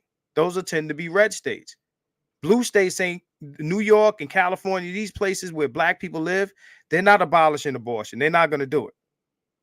Right? So if you understand that point of view, then you understand that politics is not equal. Like it doesn't work just across the board. Like things that are changed for white people are all automatically trickle down to black people because we don't necessarily live in the same places. In at least not in the same numbers. You understand what I'm saying? I understand. I'm following you well. I think that if you're looking for me to say something on that, I think the only thing I would say here to kind of like not counter it, but to sort of add on and alter it a bit is that to some extent, um, well, largely you're 100% accurate on about, you know, where exactly black people tend to live within this country. You're 100% accurate. But when you're starting to talk about what will quote unquote trickle down or have some sort of cross impact, those things, although they may be state, there also are things that are federal. So it isn't either or. It's a case by case basis, and you have to vote in your own interest, right? So Right. that's what I would say. And so it isn't as though um, for instance, you live in a blue state that there's no way that you can have any sort of impact on whatever it is that is going on within that state, especially if you live in a blue state, because primarily if you live in one of the city centers, you're actually a demographic of people that can help to sway a local election if you actually vote, right? Depending on what it is, what policies and what particular position it is that they hold will get the outcome that it is that you're looking for on these particular issues. But we know So it's not an all inclusive argument. I would say you can't really dish this. You can't really kind of throw all this different shit into a pot of gumbo and hope to get a good result. You got to segregate each individual issue and essentially pin down what it is you want to be changed and advocate for that holistically as you can. Now, does that mean every single state is going to do the same thing and be able to get these policies passed? Not necessarily. However, will it have an impact? Sure. I think it will. And it will indeed change the discourse if you talk about these issues. Now, I would also say, though, is that if you do live in one of these cities and you want a different outcome and there's a state or city nearby that you can move to that isn't outside of your range for whatever particular set of circumstance, then maybe you ought to go there if you can manage. Right? I mean, like, there's a reason why you got, highways and shit. You can pick up and get the fuck on if you don't like what's going on there. And I would actually advise that people do that, especially in the coming future. Right. That's an individual solution. My thing is, when it comes to the multitude of black people, we know how most black people vote, and we know how most black women vote because the black women are being offered something by the Democratic Party. And hey, I want to continue, Marcus. I'm sorry to interrupt. I want to continue this conversation, man. I'm gonna have to do it in about like 10 minutes, though. I got to get to work. No doubt. I'm gonna have to jump. Yeah, I'm probably gonna jump soon. But nah, it's been good, bro. I appreciate it. Definitely, man. It was good talking to you. You too, Kev, man. I'll catch you guys in a little while. Word. Holla. No doubt. Just for the benefit of the people listening, I'll just finish what I was saying. You know, black like you're not outvoting the women. I don't give a fuck. You know, it sounds good. Sounds good. I mean, you know, an individual solution is to move into a state, right, where the laws suit you, right, and hope you'll be good there. But as far as like, you know, the places that black people tend to live, in order to sway that, because we're talking about the community, right? You ain't moving the community to another state. That ain't happening. You moving your ass and maybe some people with you to another state. You ain't moving the community to a state. So in that environment that the community or the community, whatever you want to call it, sits in, right? You ain't outvoting the women. It's not happening. It's not happening. So I understand what PK is saying, but the trickle down, from white people changing the landscape type of idea, they're not taking the benefits away from these women. They're not doing it. The women that vote, you know, and we talking about white women, they love their benefits. White women love their benefits. All right, I actually stepped out, but I heard you were saying something on the before. As soon as I stepped out, what were you saying, man? I'm sorry. No, I said that, you know, moving from one state to another is an individual solution. But if we're having a community conversation, you can't move the community from one city or one state to another state. So, and the other thing I was saying is, in these particular environments, most people tend to vote Democrat, including the men. But even if they weren't to do that, you're not outvoting the women. You're not going to do it. You're not outvoting the women. And the idea, like if you're saying, well, you know, not you, but if anyone is saying that they're waiting for the Republican Party to take away these benefits that these women are getting, just remember that the white women are a force when it comes to their voting block. And Well, you're they're the not. majority minority of this nation. I'm sorry. They are what is called the majority minority of this nation. No doubt. They're Right. the largest voting. They're the largest voting bloc. Right. So my point is, what we're talking about should be happening for us in terms of this trickle down shit. What's really happening is the black women are benefiting from the trickle down from the white women and what they vote for. You understand what I'm saying there? So when women, the white women vote for their benefits that they not giving up. They're not giving up. I lived in white towns. These women are some food stamp collecting motherfuckers. Don't let nobody lie to you. Don't let nobody lie to you. Them white women love their benefits. They don't necessarily walk away from their families in the same manner that black women do, but they love their benefits. They love their shit. They used to. They are now.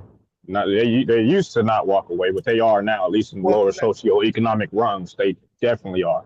Well, they're probably doing it more than they used to, but it's not on the same level. But and that's a different conversation. But what I'm saying is, they love their benefits, and they're not going to vote for the removal, right? So again, the black women are enjoying this benefit that we're hoping that the white man sprinkles on us.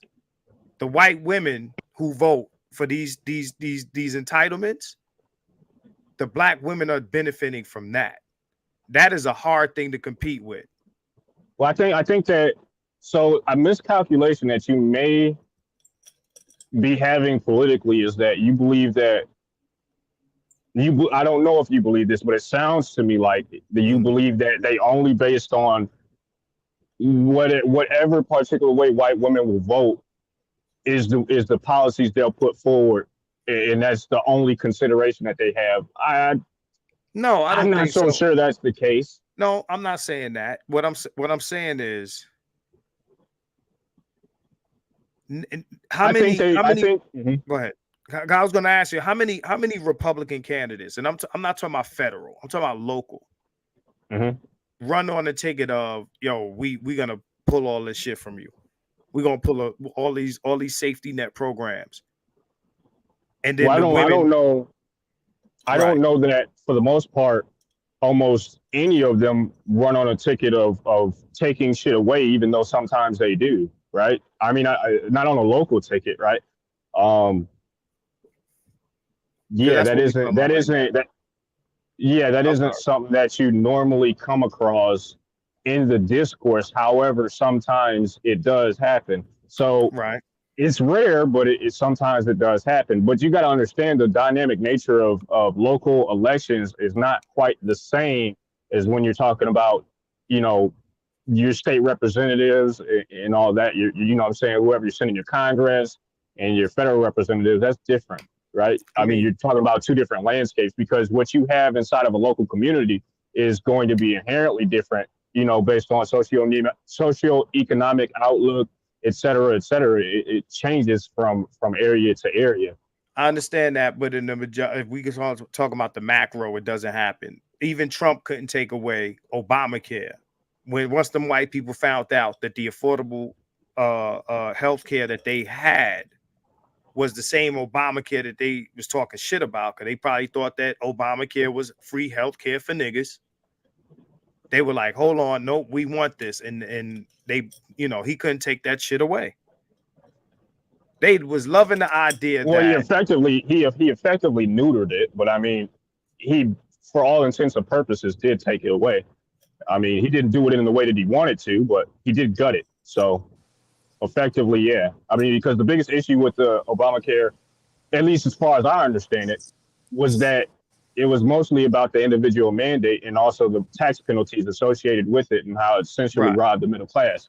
So it wasn't the free healthcare aspect, because I think that everybody would like free healthcare. It doesn't matter where you fucking stack up. I think we would all like that, but they would, but they want it for them. And this is the other thing. What black people have to understand when it comes to these folks is they want the thing for them, but not for you. And I often get into this kind of debate with conservative cats where they think that because white folks want a thing, that they want everybody to enjoy it, and that's a misnomer. But I want to hear you out, and then I'm gonna jump off. insofar as what? Because we already shifted the topic to the healthcare discussion. So where are we at now? Now we was talking about social benefits, and hoping that either the white men or the white women vote to the point where it would change the environment enough for black women to change into these Yeah. So if that's where we're at, yeah, I think that to some extent, I'm not so convinced. Now, this is mostly a personal viewpoint. I would say that it would be mostly accurate, not 100%. I'm sure you can find flaws in the logic, but my viewpoint, insofar as this is concerned, is that even though you may elect a politician, it doesn't necessarily mean that the outcomes of your particular voting has anything to do with what it is that they'll enact in terms of policy. I mean, we see this happen all the time. Sometimes they make policy decisions not necessarily based on their voting demographics. Sometimes they make policy decisions based on broader issues. It happens all the time. Right. So I mean, it isn't necessarily the case that they would do it because white women elected them, or they're afraid of not getting reelected or any of these other issues. I mean, sometimes things have to be done, and they do it because they have to be done. Okay, so how many of these people, these political people that we're talking about, I mean, are doing things that we're kind of referencing in this conversation, removing these? I mean, how much of that are you seeing to the point where it's like, okay, winter is coming? What do you mean, the politicians themselves? Well, to be whatever, yeah, the policy. I ain't talking about the people talking about it in the conversation and all that. I'm saying, we're saying winter is coming. I don't want to hear none about black women getting evicted or none of that shit. What I'm saying is, in the political landscape, how much of these safety nets are being pulled from under these women's feet to the point where they're gonna be on their knuckles coming back to niggas. At the moment, um, there are a few, but not a whole lot. It's not overwhelmingly, they're going to be left out bearing in the cold on the street, butt naked, with nobody, nobody to come fill their holes to give them a nice hot meal and a place to But sleep at night. but But that's the dream. That's the dream that's being sold here. well, I think that, so I could ask you a question, but I'm not sure if you would see it to be relevant to the conversation at hand. But I'm gonna ask it anyway, and we'll see if it hits.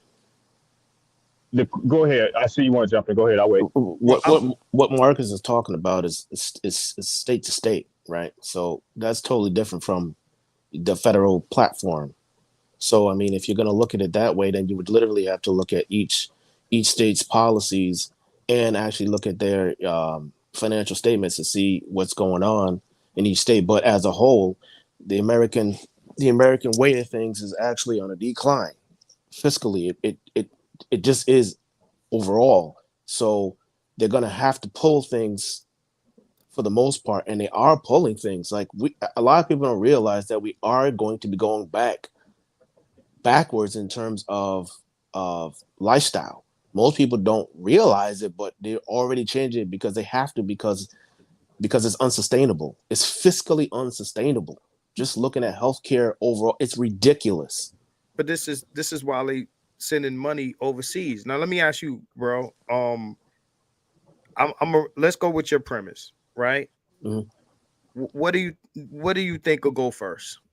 Because when the ship sink, we know, and that's what I said in the stream, it's women and children first. So if they pull anything, which one of these things you think will go first? With these Well, entitlements? there are no entitlements for men to pull from. That's the problem. And men aren't adding enough to the tax base in the first place to be able to subsidize women on the whole. Well, Not anymore. well, I don't know. well, no, Go ahead. men still do contribute a lot more in the tax system than the women do. Right. The issue is, I mean, you're hearing obviously with the white men because they do own, the industries and the institutions, all that stuff. So that's why you're hearing them speak about the change of the laws, especially when it comes to family, for these reasons. Like the women are thinking it's for their freedoms. No, they're doing that so America does not lose its position around the world in terms of power. That this is what most people don't see. So the first thing that can potentially go, which did happen last year and this year, some snaps and all that other stuff, they did reduce that stuff. So you're going to see a lot of that going on. And you're going to see they're already doing it right now with retirements. They're going to continue to raise the age because Social Security and even at the Social Security administration, even they finally admitted it publicly. They're not going to be, fully It's not funded. sustainable. Right. Well, yeah, it's not going to be fully fundable in 2020, like 30. 3. No, 2023. Oh, they rolled it back excuse even me. farther. No, my bad. 2032, my fault. 2032. Okay. Okay. What's definitely not sustainable is sending money to, Oh yeah, freaking Ukraine. Israel or the Ukraine and everybody that got their little issue, right? And we and I'm sorry to cut you off, bro. I'm gonna say this real quick. To say that we ain't got it for people that live here, while also sending billions outside of the country to people who don't pay taxes and don't work here. I understand where you're coming from. But there's a reason. There's no reason for why they do what they do. It was a reason for that. No, we know, but I'm just saying, if we're talking about unsustainability, right? Well, yeah. At that level, now we're talking. Now we're going into the realm of power, geopolitics. Exactly, power. And guess what that means? There will be sacrifices. Correct. I mean, that's what that means. Go ahead. But then you talk about you also, let's not forget the migrants. Right, that come here. What I'm saying is, bro, by the time we get there, whenever we get there, okay, when you say well, there's no entitlements for men, right? Once if you're saying that this shit is gonna fall apart the way guys in the space say, if there's no, let's say the economy falls and jobs are lost, right? Now men can't work. Men ain't got nowhere to stay. They can't pay bills. They can't pay their mortgage, this and that. As the society falls apart, whatever money that this motherfucker has, who do you think they will be housing and feeding? And They this don't is have the what money. They don't have the money to do that right now. What's happening is that Yeah. I mean, you're seeing it progressively happen. It isn't going to happen all at once. At least it Correct. doesn't seem, no, unless no, it's not unless my something argument. catastrophic happens. You're not going to see it all at once. It's kind of it's a. Mhm. That's not my argument. Like I said whenever and however, right? Yeah. What I'm saying is by the time we get there, and I said all of that for a reason, not to say that, tomorrow is gonna happen. What I'm saying is when we get to that, that I don't want to use the Walking Dead apocalyptic, zombie apocalypse or whatever you want to call it, right? It is women and children first, bro.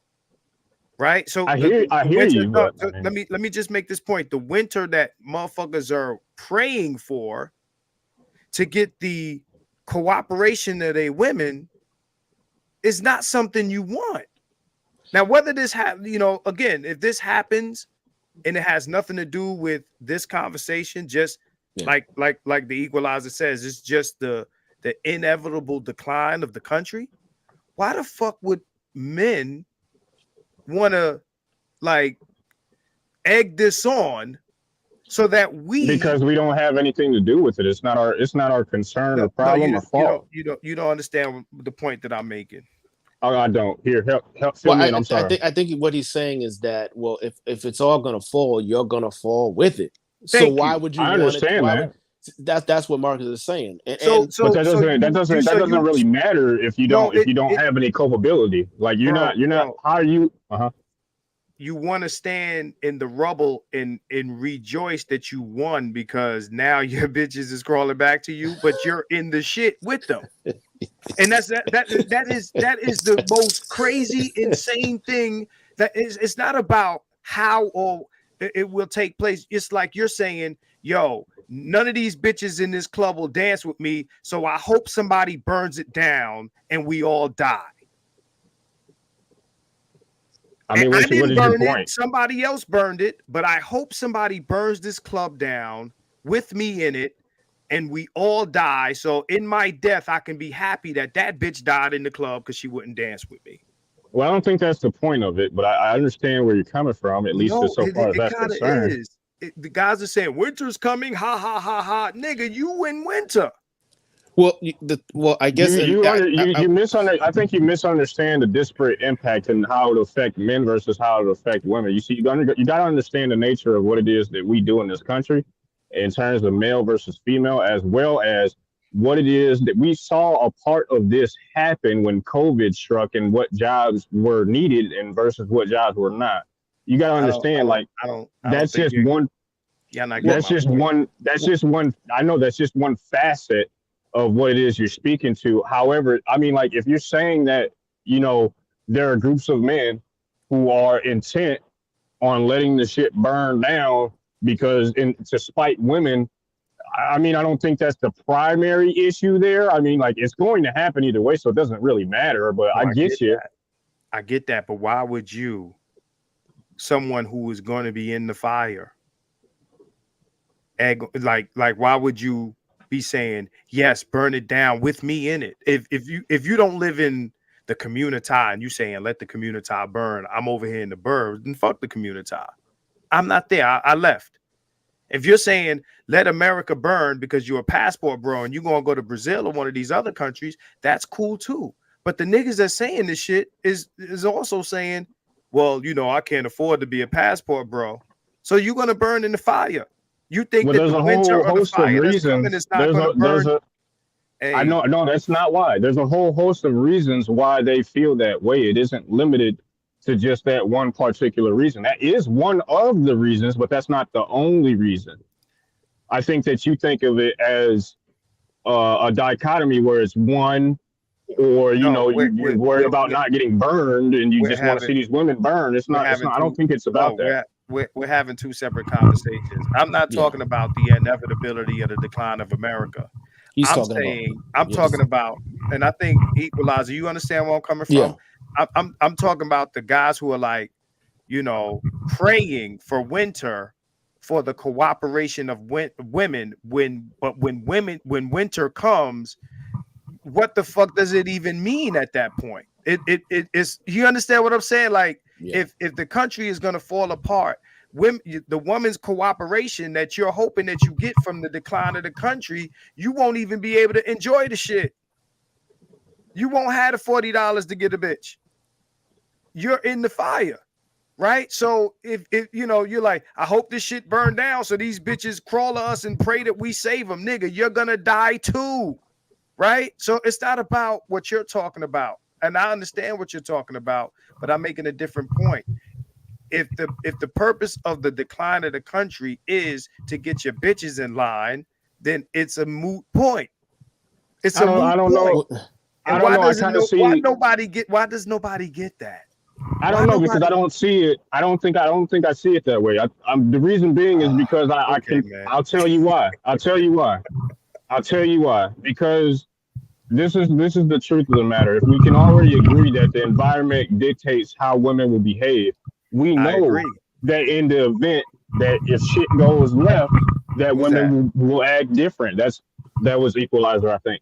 But Nah, it's not I me. we then I don't know. Was it Kev? Yeah. What's going on? Y'all hear something? Now you got a little knocking on your mic there. That's what it sounds like. Oh, But okay. no, I think that in the event that fuck, I'm lost a little bit of my train of thought. Let me try to get it back. I think in the event of this cataclysm or whatever would take place, right? These people are not, even if they are rooting it on, or you know, whatever the case may be. I think what they're thinking is that yes, in this environment, women will indeed act differently, and you can take advantage of that. Period. I mean, How? whether you like it or not. How? How you gonna take advantage of that in if this shit falls apart? How do Well, you understand what I'm saying? Like, this I shit is mean, crazy. if you can go through a village, let's say back in the, you know, 14th, 15th, 16th century, and rape and pillage across a swath of land and leave it in devastation, and take the women and convert them to your group, I think the same can be said for a cataclysmic scenario. That the outcomes don't change because we're in a modern environment. Women are still women. Okay, so let me ask you. No, that sounds great. How do you think that the decline of this country affects men? well, Niggas are gonna be making six figures in this cataclysmic. I don't think that matters so much in a cataclysmic environment. Now, does None it? of it exactly. matters. Exactly. The cooperation, none of that shit matters. If you're this is the thing, the strategy of waiting for the country to decline for cooperation is the most insane thing I've ever heard come out of this conversation. It's not It's, wrong. It you is said what it's it not what? is. It's not It's what? not. It's not wrong. It is actually. It's a correct assessment. It's a Now, correct assessment to say that everybody in the fire is gonna burn. now, Marcus, That is are also you, a now, correct now, are you, assessment. The bitches are gonna burn, but the niggas are gonna burn too. now, are you Some of referring them, to, yeah, a lot of them. are you referring to the Black Manosphere, or are you talking about generally in the No, country? I'm talking about in this conversation that is being had about, whether it be negotiation or, again, he's saying, well, women change with the environment. Everybody changes with the environment. Men are not unaffected by the environment. Everyone is affected by the environment. Again, Happy Land Social Club. You lock everybody in the club, you burn it. It's not like the women are burning and they feel the heat and the men are just standing there like, this fire's not affecting me now. These bitches will come to me and obey. No, you're in the country. The country falls. Everybody in the country falls with it. Well, most people. Yeah. The Well, decline of the economy will affect everyone. It affected men in the pandemic. oh, Men were correct. not unaffected in the But pandemic. but the correct way to look at it is that okay, so even right now, what's going on, worst case scenario, America wouldn't be the worst case scenario is that America loses the reserve, we're not the reserve currency anymore. Then that means we're not number one anymore. But we're still going to be a superpower. So like that is going to be worst case scenario in our lifetime. Like shit is not gonna like burn up all over the place, but we're gonna have a lot of issues kind of similar to like I would say a Europe because of the social programs. Not exactly like Europe because our tax system doesn't really mirror theirs. Like ours doesn't mirror theirs like the way it does. So there will be a lot of corrections. There will have to be a lot of corrections because we won't be able to push ourselves. We won't be able to bully ourselves around the world like we used to. And No, our tax system is going to have to change. Like it's literally going to have to change. So I we're already seeing right now the haves and the haves not. Like it's accelerating more so. It was already accelerating. I would say literally since Title IX. Like you can literally see the incomes of college graduates have been on decline, adjusted for inflation since 1969. No, I get that, and no, go ahead. I'm sorry if you were continuing. Yeah, so I mean, I understand what you're saying. Like, yeah, worst case scenario, everybody's fucked. I mean, that's like, yeah, but I just don't see it. I don't see that happening. I see worst case scenario, we lose the reserve.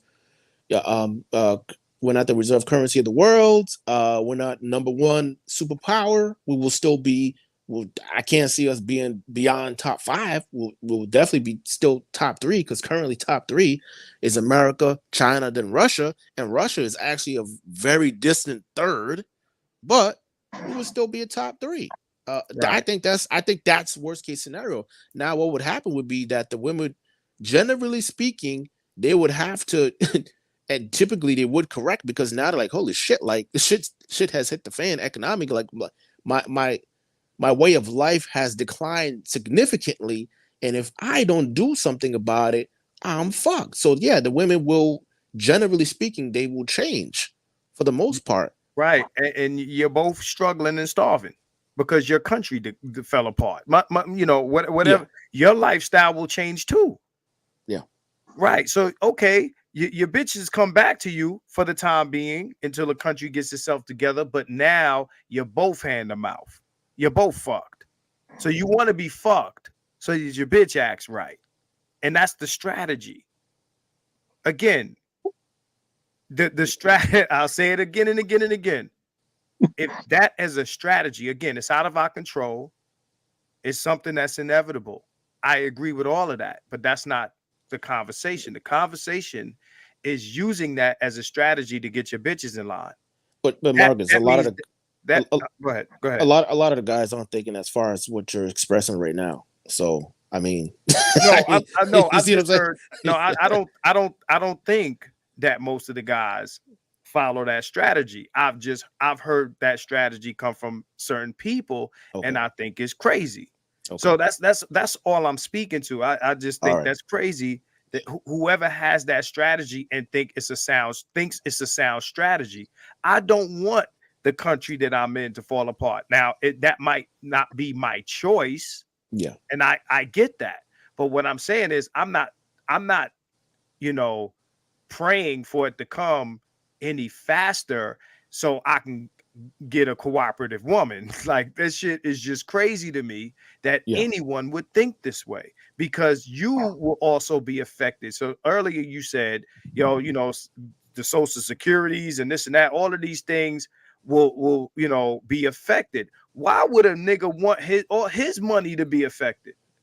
His job to be affected, his livelihood to be affected to get the bitches in line. If anything, I want my country to thrive so I have more options. exactly.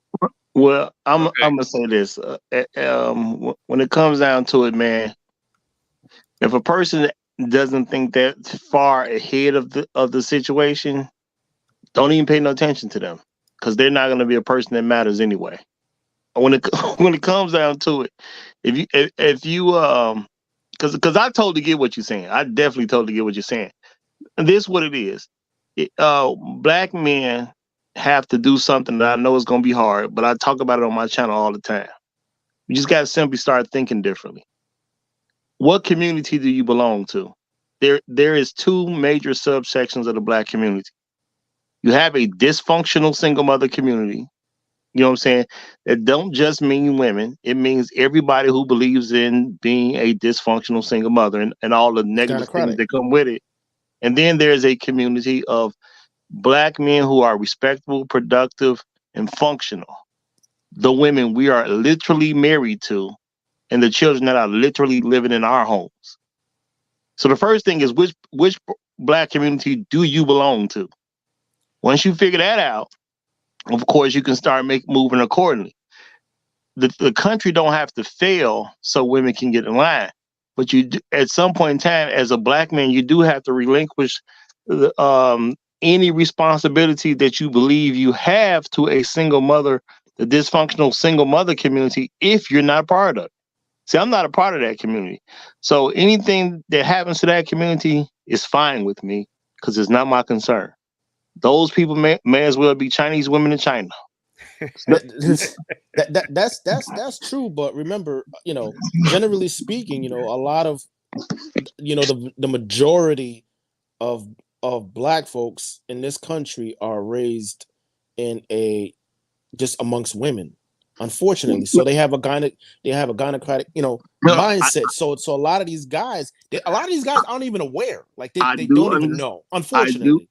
No, you're absolutely correct. So the thing is, you got to teach something different. That's why I'm teaching something different, so people will start to understand and become more aware. I don't need the country to fall apart if I'm going to be in the country. You know what I'm saying? So I totally agree on that end. Yeah.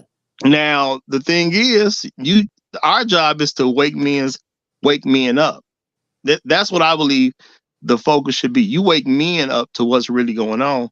Right. And stop having to be concerned with people that's not on your team. Right. You know what I'm saying? I'm from Chicago, man. I'm worried about the Bulls. You will never see me worry about what's going on with the Orlando Magic because they're not on my team. Hey, you Rob, I think this might be my first time on a panel with you. So what's up, man? How you doing? What's happening, brother? Yeah, I don't think I've been acquainted with you, but I've seen you around. But I have zero issues with nothing you said. I mean, makes sense to me.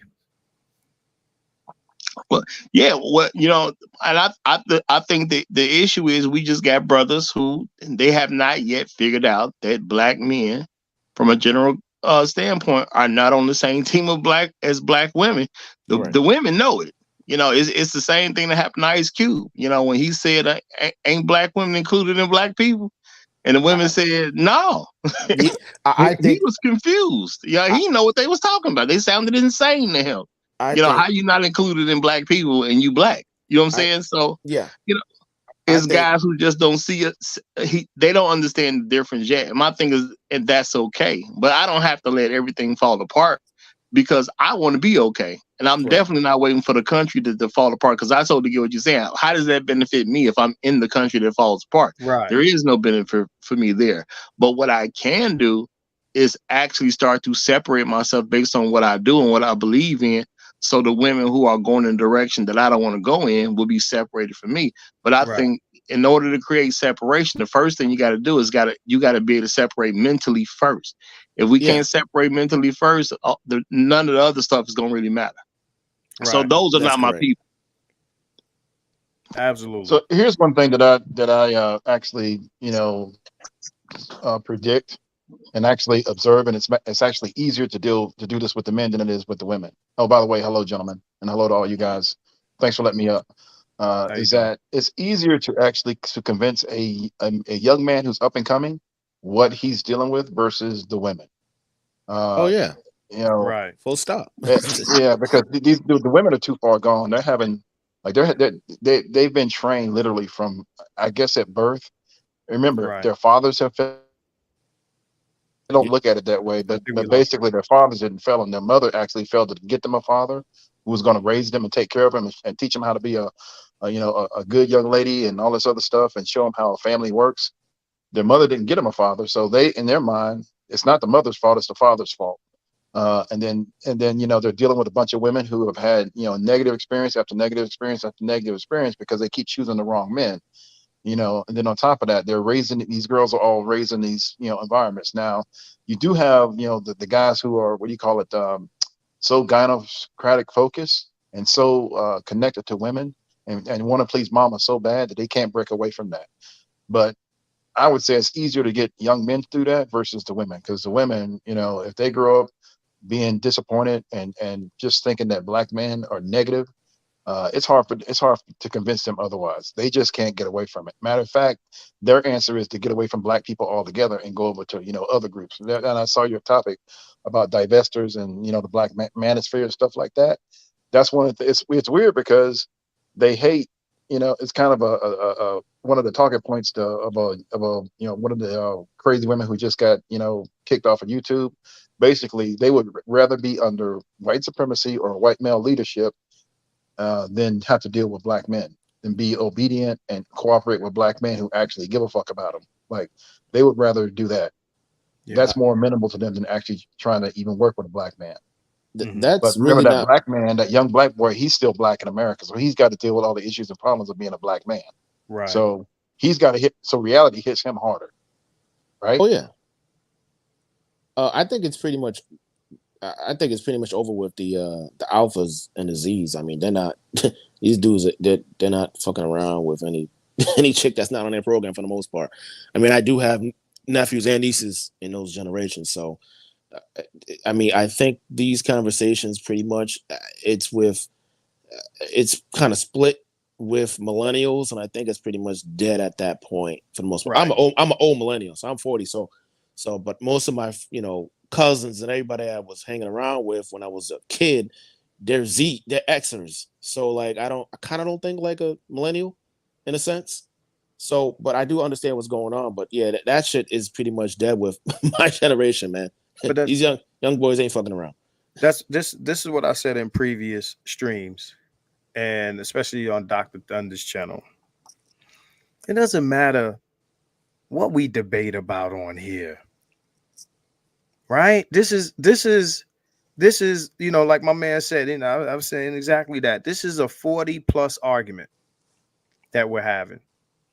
Them young boys, they don't give a fuck, and most of them ain't in this conversation. And the ones that are will tell you. So Well, we talking about table discussions and negotiations, right? Again, this conversation is for uncles and aunties. It's for granddaddies and grandmommies, right? After that, it doesn't matter. So it's kind of irrelevant, to be honest. Like, we had these conversations, and I'm here for the conversation. That's what I've been saying on my channel since the beginning. But at the end of the day, like, we can talk about who wants to save, who doesn't want to save, this and that and the other. Yo, them kids, man, they going in their own direction. They can't be spoken. They not trying to hear this race loyal conversation. They're not trying to hear it.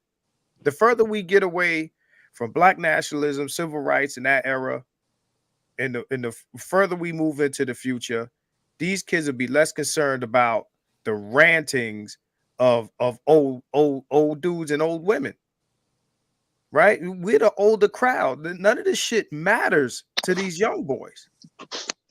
well, you don't think it matters in a I sense that think you want to guide them in the right direction, at least the young men, No, because absolutely. That's what. No, I'm saying. What I'm I saying is agree with you that right. I want to. Nah, this. I tell people all the time. This is what I'm here for the guys who might be on the fence. And I ain't saying all of them are like this. I'd say the majority. But for the kids who are on the fence because they grew up in an environment with a bunch of females and they was told this one thing. I think that most of the change that's happening is because these kids are on social media and they see There all you the go. same shit we do. They see all the same shit we do with these chicks acting up. They see all the same shit we do, right? So, it's not much guidance or irrelevance to that. My man said no country for old niggas. True. My thing is, I'm my whole platform is based on like Kev said, and like everybody here says, giving information to men so they can make informed decisions. You can't make somebody decide how to live their life and make choices and things like that. People, they're bound to their, they have their own choices, they own their choices. But I said the other day, I said, you could choose what to do, but you can't choose your consequences, right? You can't choose those, that they happen, Yeah. right? Your consequences will come. They are what they are. But again, informed decisions. We here to give the information, and people take it, and some people don't, and they do what they want to do, whatever the case may be. But again, all this, what should we do, and this and that and the other, it doesn't matter in a few years what we talk about, because we'll be irrelevant. Well, To be honest. actually, I think what we do will matter a whole lot, because I understand what you're saying about a generational thing, and see what a lot of black people in general never planned for was what happens to a bunch of black kids who don't have a father in the home. Right. Now, according to some of the top psychologists in the world, every person is looking to gain their father's approval. So whose approval do you need when you don't have a father? Your mom. So no, not Oh, the necessarily. streets. Oh, okay. No. Sometimes it's your mom, sometimes it's the street. The whole thing is there is no race loyalty to a person without a father. Your father is your race identifier, the group that you belong to. That's how you identify who you are as a people. A lot of is us usually through your father. Your mama black. No, I get that, but as time is proving, that's not a true identifier. We've been told that, but it don't really help. That's why you have younger boys who are growing up. They didn't really have a father in their home. Their friends ain't got daddies either. So what are they collectively doing? They're just going after the best thing they can get. And a lot of times it ain't black women. You know what I'm saying? They don't, No, I they get don't really that, have but what I'm anybody saying to is, identify with. I'm saying because of that. I'm just saying because of that, you know what I'm saying? At some point in time, they get older, and just like anybody else, they're going to seek understanding about what's going on. They will find this stuff at that point, so they can start understanding why it is they made certain moves that they did, and this will help protect them from buying into stuff that they don't need to buy into. Because at some point in time, the women are going to try to convince them of what they need to do for the quote unquote community. Of course. But see, understand that, in our generation and the generations before us, our race identifier was black women. Because everything we talk about that is black, that is the black community, that is pro-black, is about the women, right? So it's been, I'm gonna say honestly, we call a bunch of white supremacists pro-blacks, and because people don't want to call stuff what it is. We've been calling a bunch of white supremacists pro-black. Truthfully, as a person who grew up knowing who his father is the whole time, I don't see the world nothing like what most people do. No, I'm not saying it's correct. I'm saying that's what it was. Of course, it's bullshit. Yeah, generally speaking. Right. It's bullshit. I'm with you that this is a lie, is what we were groomed to feel like, right? When you growing up in the house, your auntie, your grandma, all these women, right? And you grow up knowing their side of the story, how they feel. You grow up with your idea of blackness rooted in the image of the black woman. Exactly. I'm not saying it's a real thing. I'm saying this is what happens, right? Right. So, again, we're getting away from that, but we were in that place for some time when you got all these guys. They're identifying the woman that they choose to be with their mother. Choose a woman that looks like your mother, right? Your mama black, and all of these sorts of things. And these women telling you in return, I ain't your mother. I'm not doing this and this and this. They want you to choose a woman that looks like your mother, but they ain't your mother, so they ain't not doing X, Y, Z. It's like this conflict, but it's this Oedipus sort of thing that happens in black mating, where I'm looking for a woman I'm looking for my mother in my woman, because that's what black is. And I can't have a black child without a black woman. Everything that's black, you think about colorism and all of these things. I do agree with you. Right. All of those things are determined by women. Again, matriarchy, gynocracy. So again, our identity, for the most part, with being black, at least in that time period, had everything to do with black women. Well, I won't disagree, because I do understand what you're saying. I do get why people have, quote unquote, found the space and everything like that. And that has a lot to do with it. Right. And the reason I believe you get two different results, because when it comes down to it, for the most part, just about everybody was raised in this white supremacist country.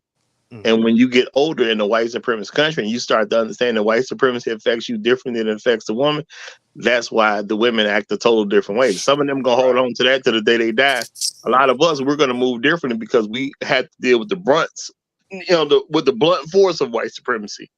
And it don't feel so good. So we stopped identifying with that and started looking for something else to identify with, which to me is a good thing, because why would you attach yourself to something that's designed to hurt you? That's of course not smart.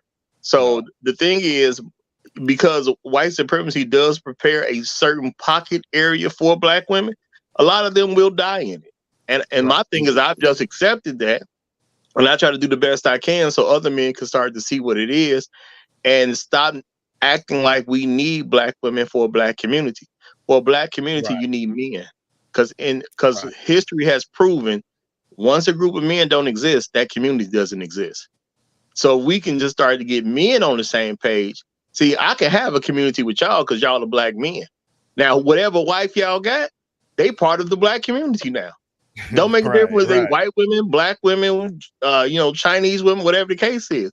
So we can start shifting what we have, our understanding of black community will be fine. And that's why I think it's important that this stuff happens. So that 15-year-old out there right now, once he get older and he's interested, because everybody, at least would have come to me, a lot of men get interested in more stuff as they get older. These conversations they need to have so they can understand, okay, well, how did we get to where we are? So I don't, I'm saying, oh, okay, I see why dad did this back in the day. Okay, I see why mom did this back in the day. Okay, I just need to find me a good woman. I don't have to worry about what mama talking about. Because if I find a sister, that's great if our sister gonna act the way I wanted to. But if I don't find a sister, I don't need to hold myself to a sister. And that is what our youngsters need to understand. And, black women need to get left behind. You know what I'm saying? It either become what a man of our community wants or get left behind. That's what's supposed to happen. Everybody didn't get into the promised land. Yeah, and it's easier for a young black man to actually realize that, because no one's out here looking out for him. He has to, get on his feet. He has to take care of himself. There are no safety nets. Nobody's going to save him. The government's not going to save him. His family's not going to save him. Random men are not going to save him. He might get some help a little bit here and there, but for the most part, there's demands and expectations put on the men. That's why men have to come to a realization much earlier than the women. A woman, it's like Roger said, she can kind of rest in this whole safety nest of whatever it is they got. She's not going to be rich. She's not going to do well in life. She's not going to she might not even be comfortable. But you know what? She'll just be on the edge of living on the edge of society, just kind of barely surviving on what they get from the government or what they can finagle from everybody else or finesse from everybody else. But for the most part, they're not going to be safe and protected and have this community that they keep talking about. You literally going to have to get up underneath somebody and be a part of the community, even if they got to go to another community. If honestly, if their idea is, look, I don't want to be led by a black man, okay, fine, go find an Asian, Hispanic, or a white, find somebody that's going to actually do that. They're not even capable of doing that because they're not, I was just about to say the point where they can adjust their behavior enough to that somebody else might actually want them. You got some women who can do it, but I don't care about some women. My challenge to black women is, can y'all get your marriage rate up to 70%? Can you do that? If black men are so terrible, then y'all should be able to get that marriage rate Y'all should be able to, go over to all these different other groups. There's leftover men in those other groups, and then all of y'all should be able to, the majority of y'all should be able to come out married and stay married, and that'll be the end of this conversation about whether black men are, or the men that you think either the men that you think they are or are not, because the reality is that, and I would say it kind of a little bit kind of falls on black men a little bit, only because black men are waiting too late to actually kind of, make the decision on it. And I think somebody said, what is it, the Gen Z or the alpha guys right now? The alphas and the Z's, man. Yeah, They're everybody gone. saw that little photo. Everybody saw that photo with the young teenage boys. Right. Not one of them I did a girls, whole not one of stream them on girls was black. I think Nope. one of them was like a biracial, but not one of them was Right. like, dark skinned, unambiguous black. They were either white or biracial, and that was it. There was no dark skinned black girl in the photo, and that says a lot about these young men and what they're having to deal with. And then even with Bronny James, now he probably won't marry that white girl, but the fact that he went to the prom with a white girl, that seemed like a Right. problem for black women. They're policing a young man who's got some standing in society, who's on his way to doing some great and amazing things, as long as he stays healthy, I hope. But my whole point Because is that, right. they're concerned about that, but are they willing to actually be the women that they need in order to get to Bronny James? No. Are they willing to do that? I've been saying it for the last 2 years. It's over in that regard, because again, the Z's and the alphas, they're not trying to hear it, because if a woman's not on par, they don't give a shit. And two, I mean, just beginning of this year, especially with the abortion, all that stuff going on, overturning, reports came out obviously about demographics. And you're looking at the rates of each major group, Asian, white, Hispanic, and black women. Of course, black women, they had the lowest, they have the lowest rates in terms of procreating. And obviously now, if you want to look at marriage, all the good stuff, when it comes to thriving, they're at the bottom. The highest birth rates will continue, and they're climbing, will be in the teens for Hispanic women. And then I think it's white and then Asian women. So like, this is why I say it's over. And in 2 generations, like, black women are going to be like, I mean, they're already at the bottom, but they're really not going to be relevant in terms of politics at that What, point. Just well, the just thing, To go the back, thing, demographically I speaking. I, want to I say would like one to more say real thing. quick that I wouldn't say it was over. Things are going to change, but people do need to understand why things have changed and where the changes come from, because that's going to be good for people to know. But it's not like black women ain't going to exist anymore. So it's not going to ever just be over. You know what I'm saying? So No, I'm not saying that. I'm not saying no, that No, they're not going to I exist. get no, I That's what don't what I think mean. I so. get what Okay, y'all all mean right, when y'all say that, but I'm saying all right. things are going to evolve on how we're dealing with each other from a social context. But the best thing to do is just to let people understand why they change. So Because some people gonna grow up in it and they're gonna see it totally different than the people who didn't grow up in it. Yeah. right, that Yes, makes correct. sense.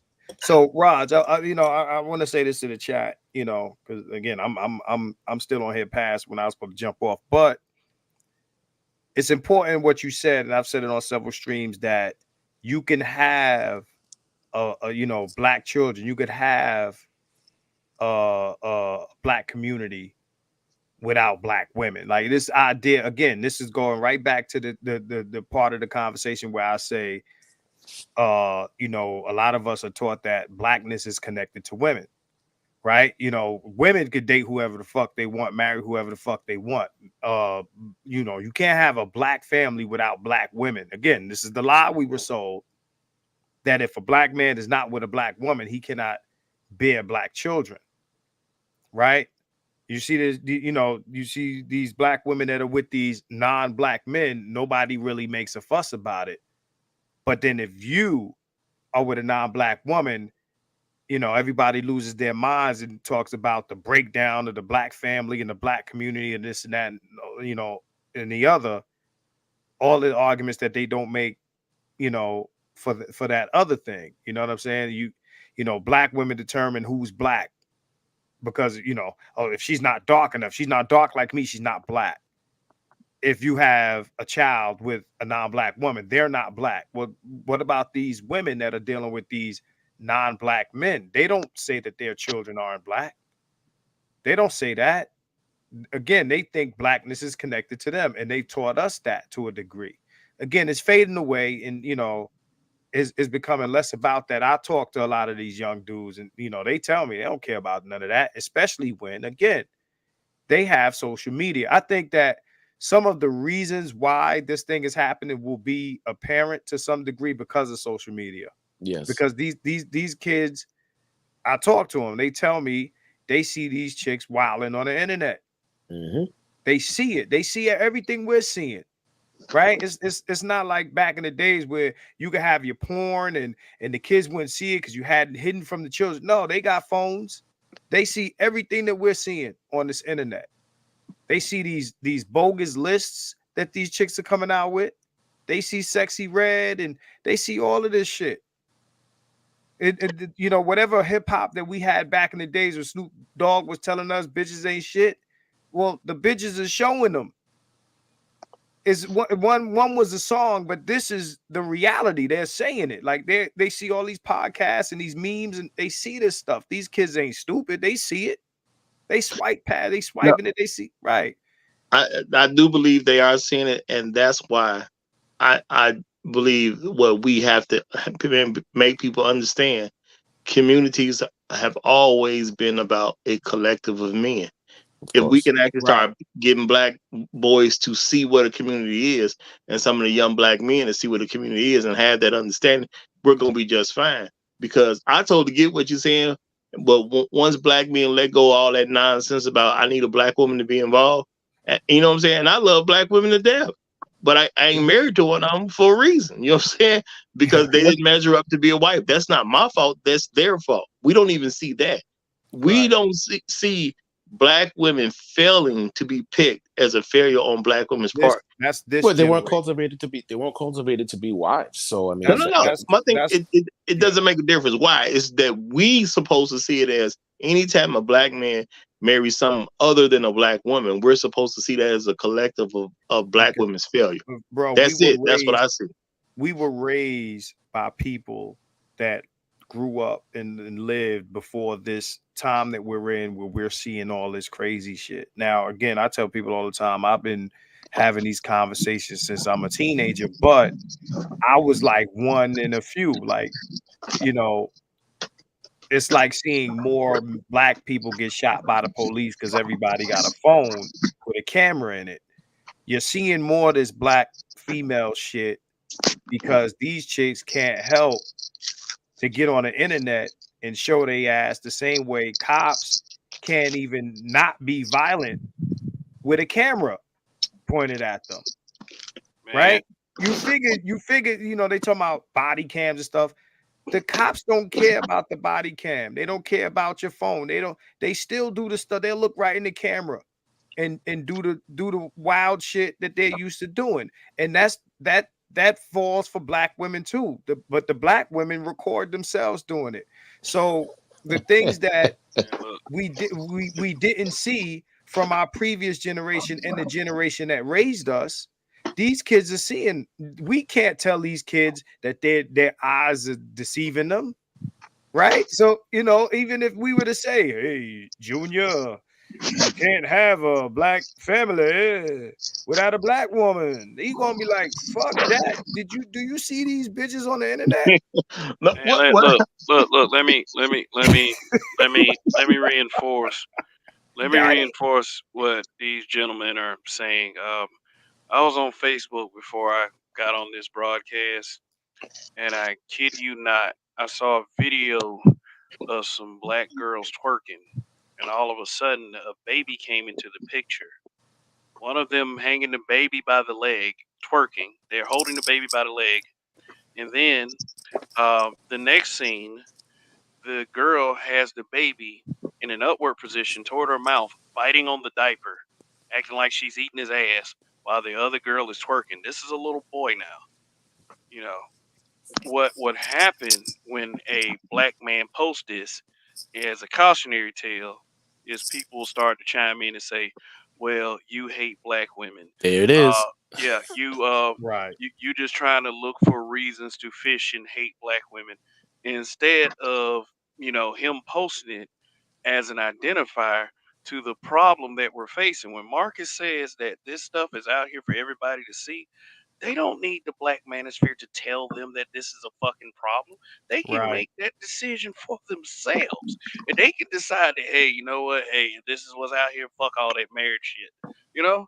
You know what I'm saying? No, absolutely. What I'm saying is, yeah, they're supposed to see it as a problem. The thing that they also need to be taught is that black men need to link up together, because if you're gonna stay in America, it's group versus group, and we need to move accordingly with our group. Stop accepting that all these other people belong to you. That's what they need to be taught, because we believe that a ratchet black woman with no husband is on our same team. No, she ain't on my team. I don't belong to that. I understand there's two major subsections to the black community. The subsection she in is not the one I'm in. She doesn't belong to me. I don't belong to her. I don't owe her anything. I don't owe her leadership. I don't owe her protection. I don't owe her provision. I don't care about her children. If they need my help to stay alive, they in trouble because she's not on my team.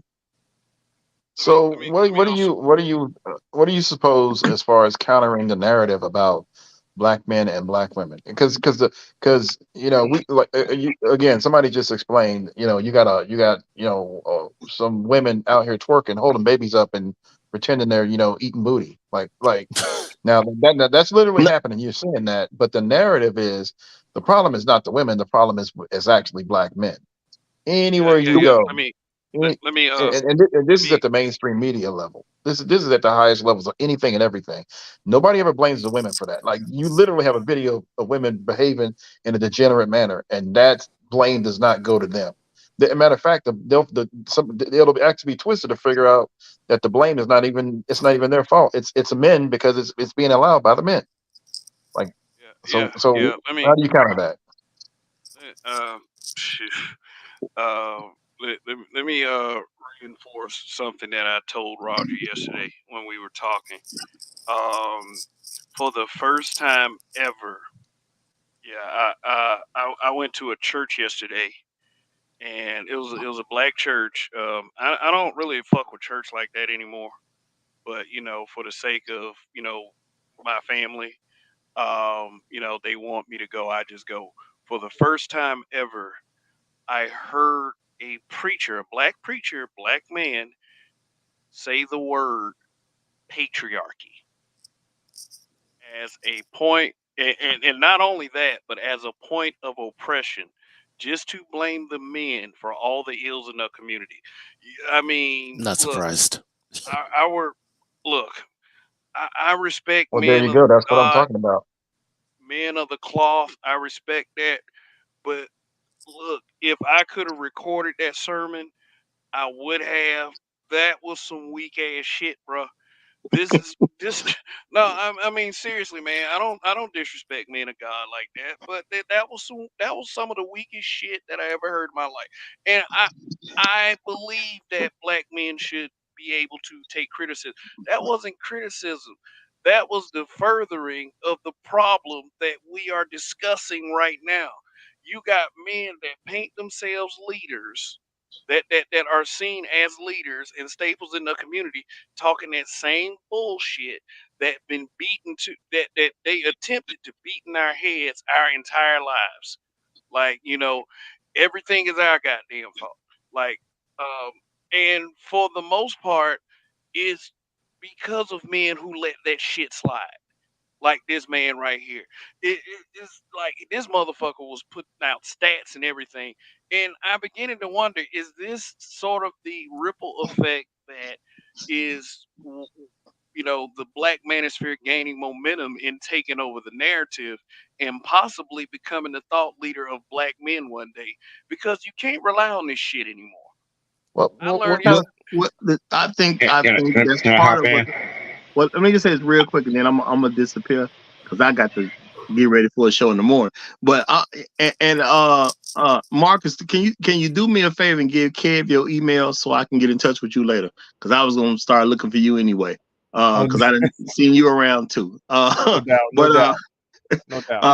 I'm gonna say this. The thing is that there's always gonna be a different narrative that this country is going to give black men. The only way they're going to get a narrative that we need to have is going to come through us. And the thing is, those are not our people. If we see the two different communities, the dysfunctional single mother community, meaning men, women, and children that believe in the nonsense, and then you see a different community with the functional black men who are respectable and productive, their wives and the children that live in their homes, you have to identify, you have to give identifying markers of which community you belong to. So, and I've had people ask me about it. Well, you know, what if I'm a woman and I'm 21? Well, as soon as you move out your daddy's house, we don't even know that you're a part of our community. So I'm just going to assume you're a dysfunctional single mother community member because you're not living with your daddy anymore. That's what I'm going to assume. And until you marry a respectable, functional, productive black man, then I don't see you as one of us. So anything you're doing and anything that you push ain't got squat to do with us. You are not part of my problem because I'm not supposed to solve your problems at all. Anything I do for you is charity because you don't belong to our people. Point blank, period. See, black men need to start catching that type of narrative. We look out for us and ours. So Right. if you and we're the only people who are going to give young men that. And that relieves them of having all these unnecessary responsibilities to the quote unquote community that they don't belong to. Right. I don't have to feed your child because your child ain't part of our community. Who, you know what I'm saying? Who, if you tell me your child is hungry, my first question is, who is his daddy? Because I don't know his daddy. You know what I'm saying? Who's going to protect the women that are catching bricks to the face? My thing is, ain't no woman ever been hit with a brick in the face. Number one, Allegedly. that's a lie. Yeah, that's a lie. Number two is, if her husband needs my help, her husband can call me and ask for my help. But don't I don't need no woman asking for random help. If she truly needs help, she's supposed to go through her husband, who will use his network of men to get her protected. Most men have friends that will help protect their wives. They look out for each other. So Yeah. if a man can't bring me the problem, it's not a problem. Yeah, I was asking that question to kind of be a devil's advocate to get an answer out of you, Roger. So, but thanks. I know why, and I can appreciate that, and I wanted to answer the question so people can understand what I'm saying. If there's an actual problem, some man to tell me about it. I don't need the woman to tell me about a problem, because if a woman's having a problem and she's with a respectable, productive, functional black man, he'll let me know that I need to help him solve his problem with his wife.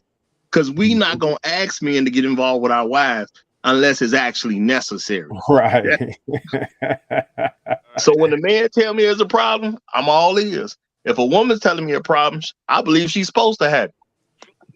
Right. So that narrative that you're talking about with the two communities, so this is going to have to. So whenever there's a change or a change that sparks, it doesn't start from the top and works its way down. It actually, unless it's directed from the federal government, by the way, but everything starts at the grassroots level, and this is essentially you can kind of include the Black Manosphere as somewhat of a grassroots movement because it's sparking change. It's actually forcing people to think about certain things. There's discussion about it.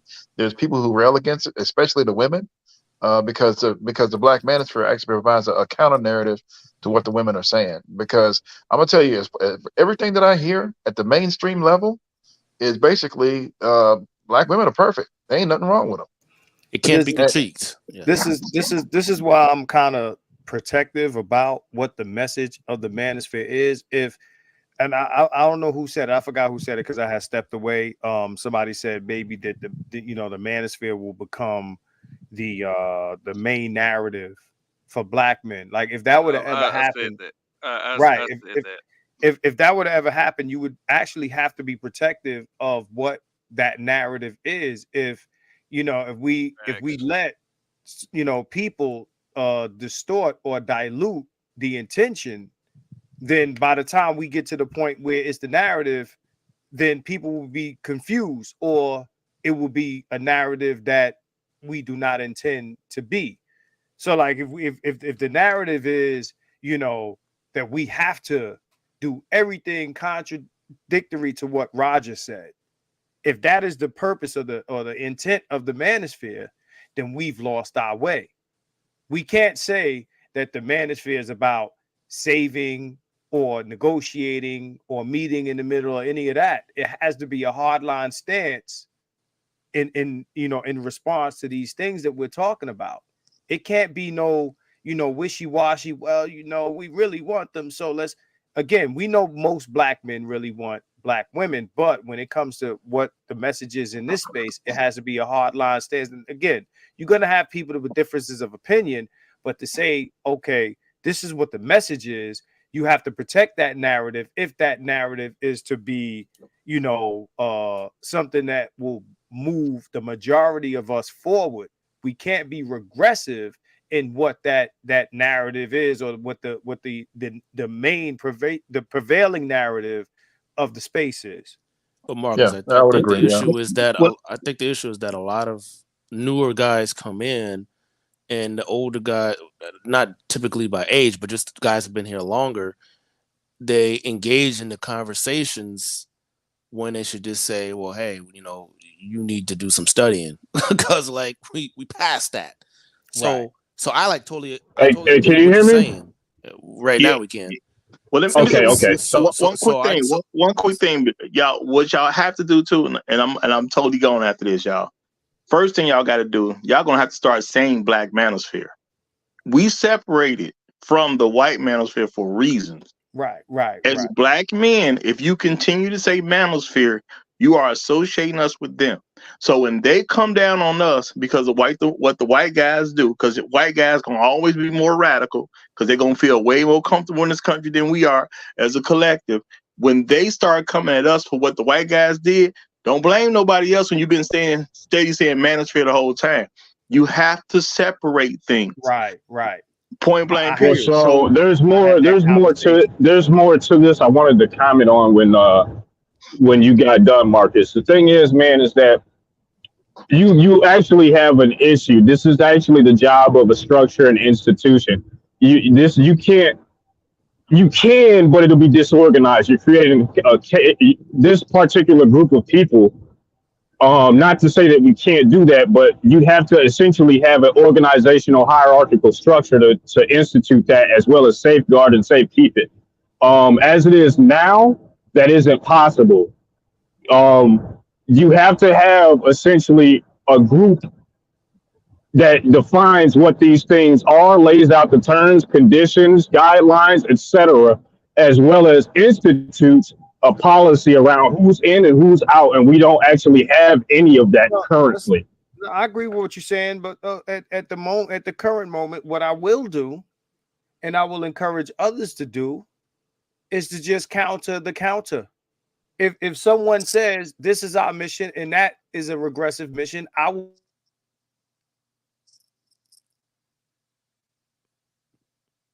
Marcus, you Did you went just out. Borg?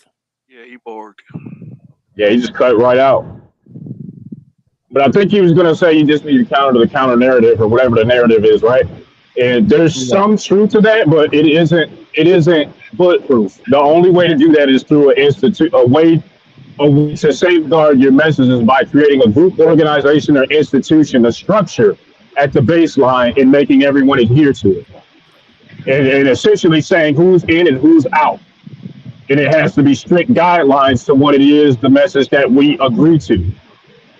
Yeah, well, that's essentially what Roger was talking about, the Fans productive that black agree with community and the me, dysfunctional one. All right, Which we one can are hear you you now, in? That Marcus. which in right, group are you a part of?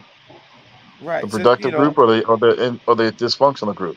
So right. I don't want to distract from the conversation too much, but Hey, you said he I'm gonna went to jump church out. and you Oh, I'm okay. I'm gonna All jump right. out. I'm gonna listen, but I'm gonna jump out, bro. But yo, yeah. Word. Kev, thanks a lot, and yo, peace out to everybody, man. PK, Equalizer, Pushback, Kev C, man. All right, All right, Marcus, have a yeah, good one. Word. All All right, right, bro. I'll man. catch Have a you good later, man. No doubt, yeah, most def, absolutely. Peace out. absolutely, yeah. if I y'all don't don't want mind to me, distract from the conversation. Uh-huh. I don't I want don't to. mean I don't mean that. I'm sorry. Go ahead. Well, I just real quick, I didn't want to distract from the conversation too much, but he said he went to church and then the pastor was saying the problem was patriarchy, and then he started giving stats. What stats did he give, and where did he get those stats from, and what sources did he cite? Remember, that's normal now because again, it's a gynocratic environment amongst black folks, and it's been like this for decades. And remember, when you look at who actually attends, and who actually puts money in those collection plates, it's black women, specifically older black women. So he's really talking to, he's really, speaking to the black women in hopes that black men will, continue this nonsense. That's why he's saying it. It's all bullcrap. Yeah, but the reason I asked about the statistics is that every metric as far as black women are concerned is They're at the not looking bottom. good. Yeah, Just on the marriage, on the marriage statistics alone, you got a what 75% plus black women that don't have a husband. That's but see, that's here's what. but here's the thing. How Here's you the going to thing with claim that. patriarchy when the majority of women aren't even married? It's real simple. Well, first and foremost, Kev and everybody on the panel, thanks for having me, and salute to everybody. And I do appreciate the conversation that we're having. I'm glad we're having it. Number one, as far as with the current question, those numbers can and are being manipulated. And Media Man is actually his whole channel is based upon how they are taking these numbers and manipulating them, and people are just running away with a narrative. And to that point, whether Media Man wants to see himself as Manosphere, Black Manosphere or not, that is how he is being taken and perceived. He's not. This is not to cut you off. He's not Black Manosphere. He has admittedly come out. Yeah, he came out and said that, as well as he also essentially avowed himself to be Purple Pill. So I mean, he's right. Yeah. I'm not disagreeing with that. That's not what I'm saying. But the point of the conversation is earlier to the subject matter is how things are getting and how people are getting lumped together, whether we like it or not. To a point that Kev was saying earlier, as far as just like this craziness. I'll never forget. Just recently, there was a young lady actually with one of her magic wands, literally, doing her thing, and her kid was right there, and she didn't care. She thought it was funny, and I ain't talking about just messing with a diaper. I'm talking about she's doing her due, and I thought that was highly disgusting, and it was just treated like it was funny. It was a joke. Now, when it comes down to what we are doing, there's a part of this that I'm kind of not necessarily confused, but I really want to make clear. On the one hand, I get what everyone is saying about holding up these walls and barriers, but as far as what we're doing this for, because I think it was 100 that made that point. These young men that are coming up, and when I say young men, I'm talking about 30 and under. Yeah. On one hand, you got a lot of them that don't care, but they will get to a point later on in life that they probably will care. And also at the same time, we have I believe it was Roger Roger? I forget who said it, so please forgive me. It might have been PK. That a lot of these folks don't have the ability to up and move. You know what I'm saying? So, we're having these conversations. What do you do with that guy that is in the middle of Kansas? He can't up and move somewhere else. You know what I'm saying? His selection of women is just that, his selection of women. And with that being said, I'm not for any type of Captain Save-A-Ho, but I'm really teetering on the Captain Save-A-Pookie though, because there's a lot of these young men, as we see and as we say, they're seeing what's going on for themselves. I mean, there was I think it was on Green Gorilla's channel with him and 100, where you got these rappers and stuff like that arguing with their moms and this, that, and the other. These mother sons. And so when you're talking about these younger men who are coming up in that type of situation, they're looking for an out and an escape. I think El Guapo on his Passport channel we're talking about some don't take your kookieisms, you know what I'm saying, when you're going overseas, because you got to do literally a detox before you leave, when you leave the country here, so you don't take that crap with you. That lets me know that whether you travel not just overseas, but even if you travel out of your neighborhood, there's a lot of this toxicity these young men are taking with us. So it comes back to that full circle point for that young man, for the young man that is 30 and younger. You know what I'm saying? What are we really doing this for? Because they're the ones that's going to be hurting. I mean, we can do this for posterity, but at the same time, there still has to be more actionable things in the narrative. I don't know. Like you got a bunch of questions laced in there. Do you want any of those answered, or are they rhetorical? No, it's just no. It's just I'm just throwing it out there because we covered a lot. So, and I've been quiet, so I'm trying to play catch up on a lot that we talked about. So, whatever point that you want to pick apart, go ahead and speak on. I'm here for it. Well, okay, gotcha. I would say right now, with what's going on in the country, generally speaking, with the laws, they are changing the laws. So white men are changing the laws. Things are in the books. This will be the time for black men to put in their bid and to separate themselves right now, because they're literally changing policies. So again, that's going to change the environment. So this would be the time. And whenever that's complete, again, for black men, it may or may not be too late. So this is why I stress. I mean, me personally, I don't really stress black women don't stress me out at all. Like, I could care less personally. Like, I don't have issues with all that crap. But a lot of black men just need to be put up on the what is. So when I started coming up, because I'm in finance, so I just stick to the numbers. I stick to the numbers, the taxes, policies, period, because everybody's affected by that, regardless of the fact. And I just try to show guys, especially the black guys, where they are, and depending on their strengths and where they want to go, how they can play the game to their best advantage.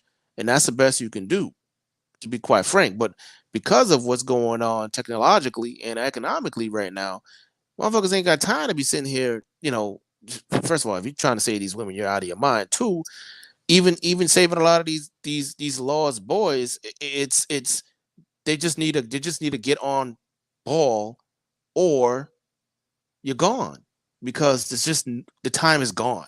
I mean, that's just where we're at right now. That's just the reality of things right now. So if I may, I would say that it really depends on, to answer the question about what to do about the children. Like, I mean, I've made this pretty goddamn clear multiple times. This is my own personal viewpoint. I'm not advocating that anyone else hold this viewpoint. You are free to believe and do as you wish. I don't really care. I'm mostly apathetic. I fall closer towards the cohort of the below 30 somethings. All right. So for me, I don't really give a fuck. It could go either way. Now, you can do, and many of the content creators do, distinguish themselves by making whatever arguments they make about 40 kids. I don't care about the kids, to be quite frank. I think many people like to lace some of their discussions and talking points surrounding children either by virtue of the fact that they have them, or by virtue of the fact that they are in some way, how do I put this, feeling guilty that women are using them as a weapon against them to some extent. So, I mean, but ultimately, I don't have any very strong connection to, the outcomes involving the children, except for in a macroscopic sense. So I don't really care about them. Not really. I think most of the men here are in this for themselves, and they try to put up different fronts around why they do what they do. They're hoping for those consequences of what they advocate for to trickle down to those of other generations. I think that's the real God honest truth. That's what I believe, that most of the men do why they do what they do. However, that's not to say that anyone else has to hold the position, fuck them kids. That's just my viewpoint. I don't truthfully really care too much about guiding the kids. Like, I don't care. And I don't think the children themselves even care too much, especially considering the fact that around 60% of them are effectively either MGTOW or incels. Okay, at Yeah, the least for young the kids. men. Yeah, yeah, that's true. So it's not really, there's not really too much ground to be covered on that point, because I mean, effectively, these conversations are not something that we're even engaging in. Not really.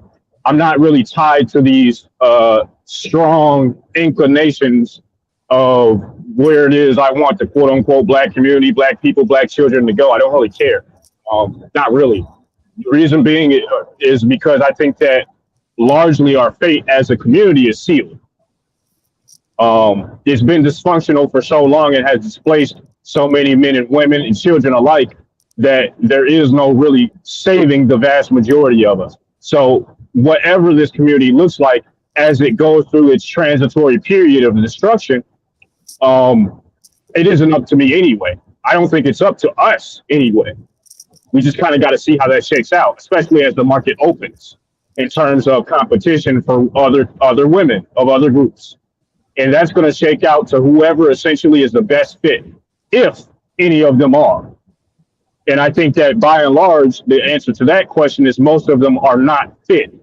So until we start to see environmental change at the policy level, there, we can try to do what we want at the grassroots, which is having an impact, but short of essentially structural change, you can only find individualistic solutions, which is okay, but it doesn't solve a macroscopic issue.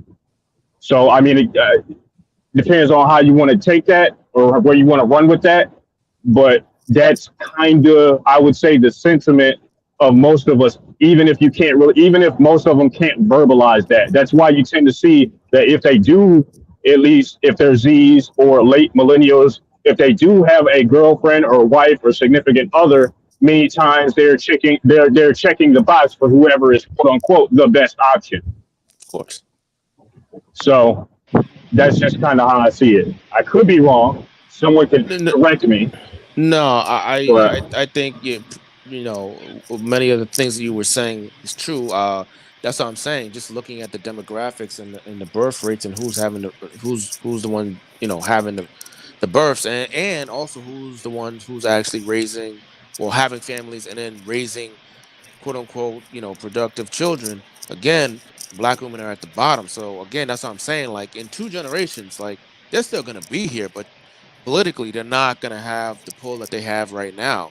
It's going to be more of a mulatto class, because again right now they're losing in any, and when I say every category, every single category that has anything to do with thriving whatsoever, they're losing in everything. They have amongst the women, I can give you guys a breakdown. I'm a numbers guy. They have the highest average college debt balances. They have the highest fat and obese rates amongst the women. They have the highest STD rates amongst the women. They have the highest abortion rates amongst the women. Like they're not winning. They don't make the most money. This black girl magic is bullshit. If there's magic, it's the Asian woman who's kicking all the women's asses at the average and at the median. Then it's the white So women. Then it's the so I Hispanic don't women. Black dis- women at the bottom. I don't agree. I don't disagree with everybody on the panel is saying. So I want to be clear about that. That's not where I'm coming from. My question goes back to the topic. What are we what direction are we supposed to take this black manosphere? And if we're gonna now when I say that, are we? I'm asking, is our behavior supposed to be hardline? It is what it is, and just disclaim everything else?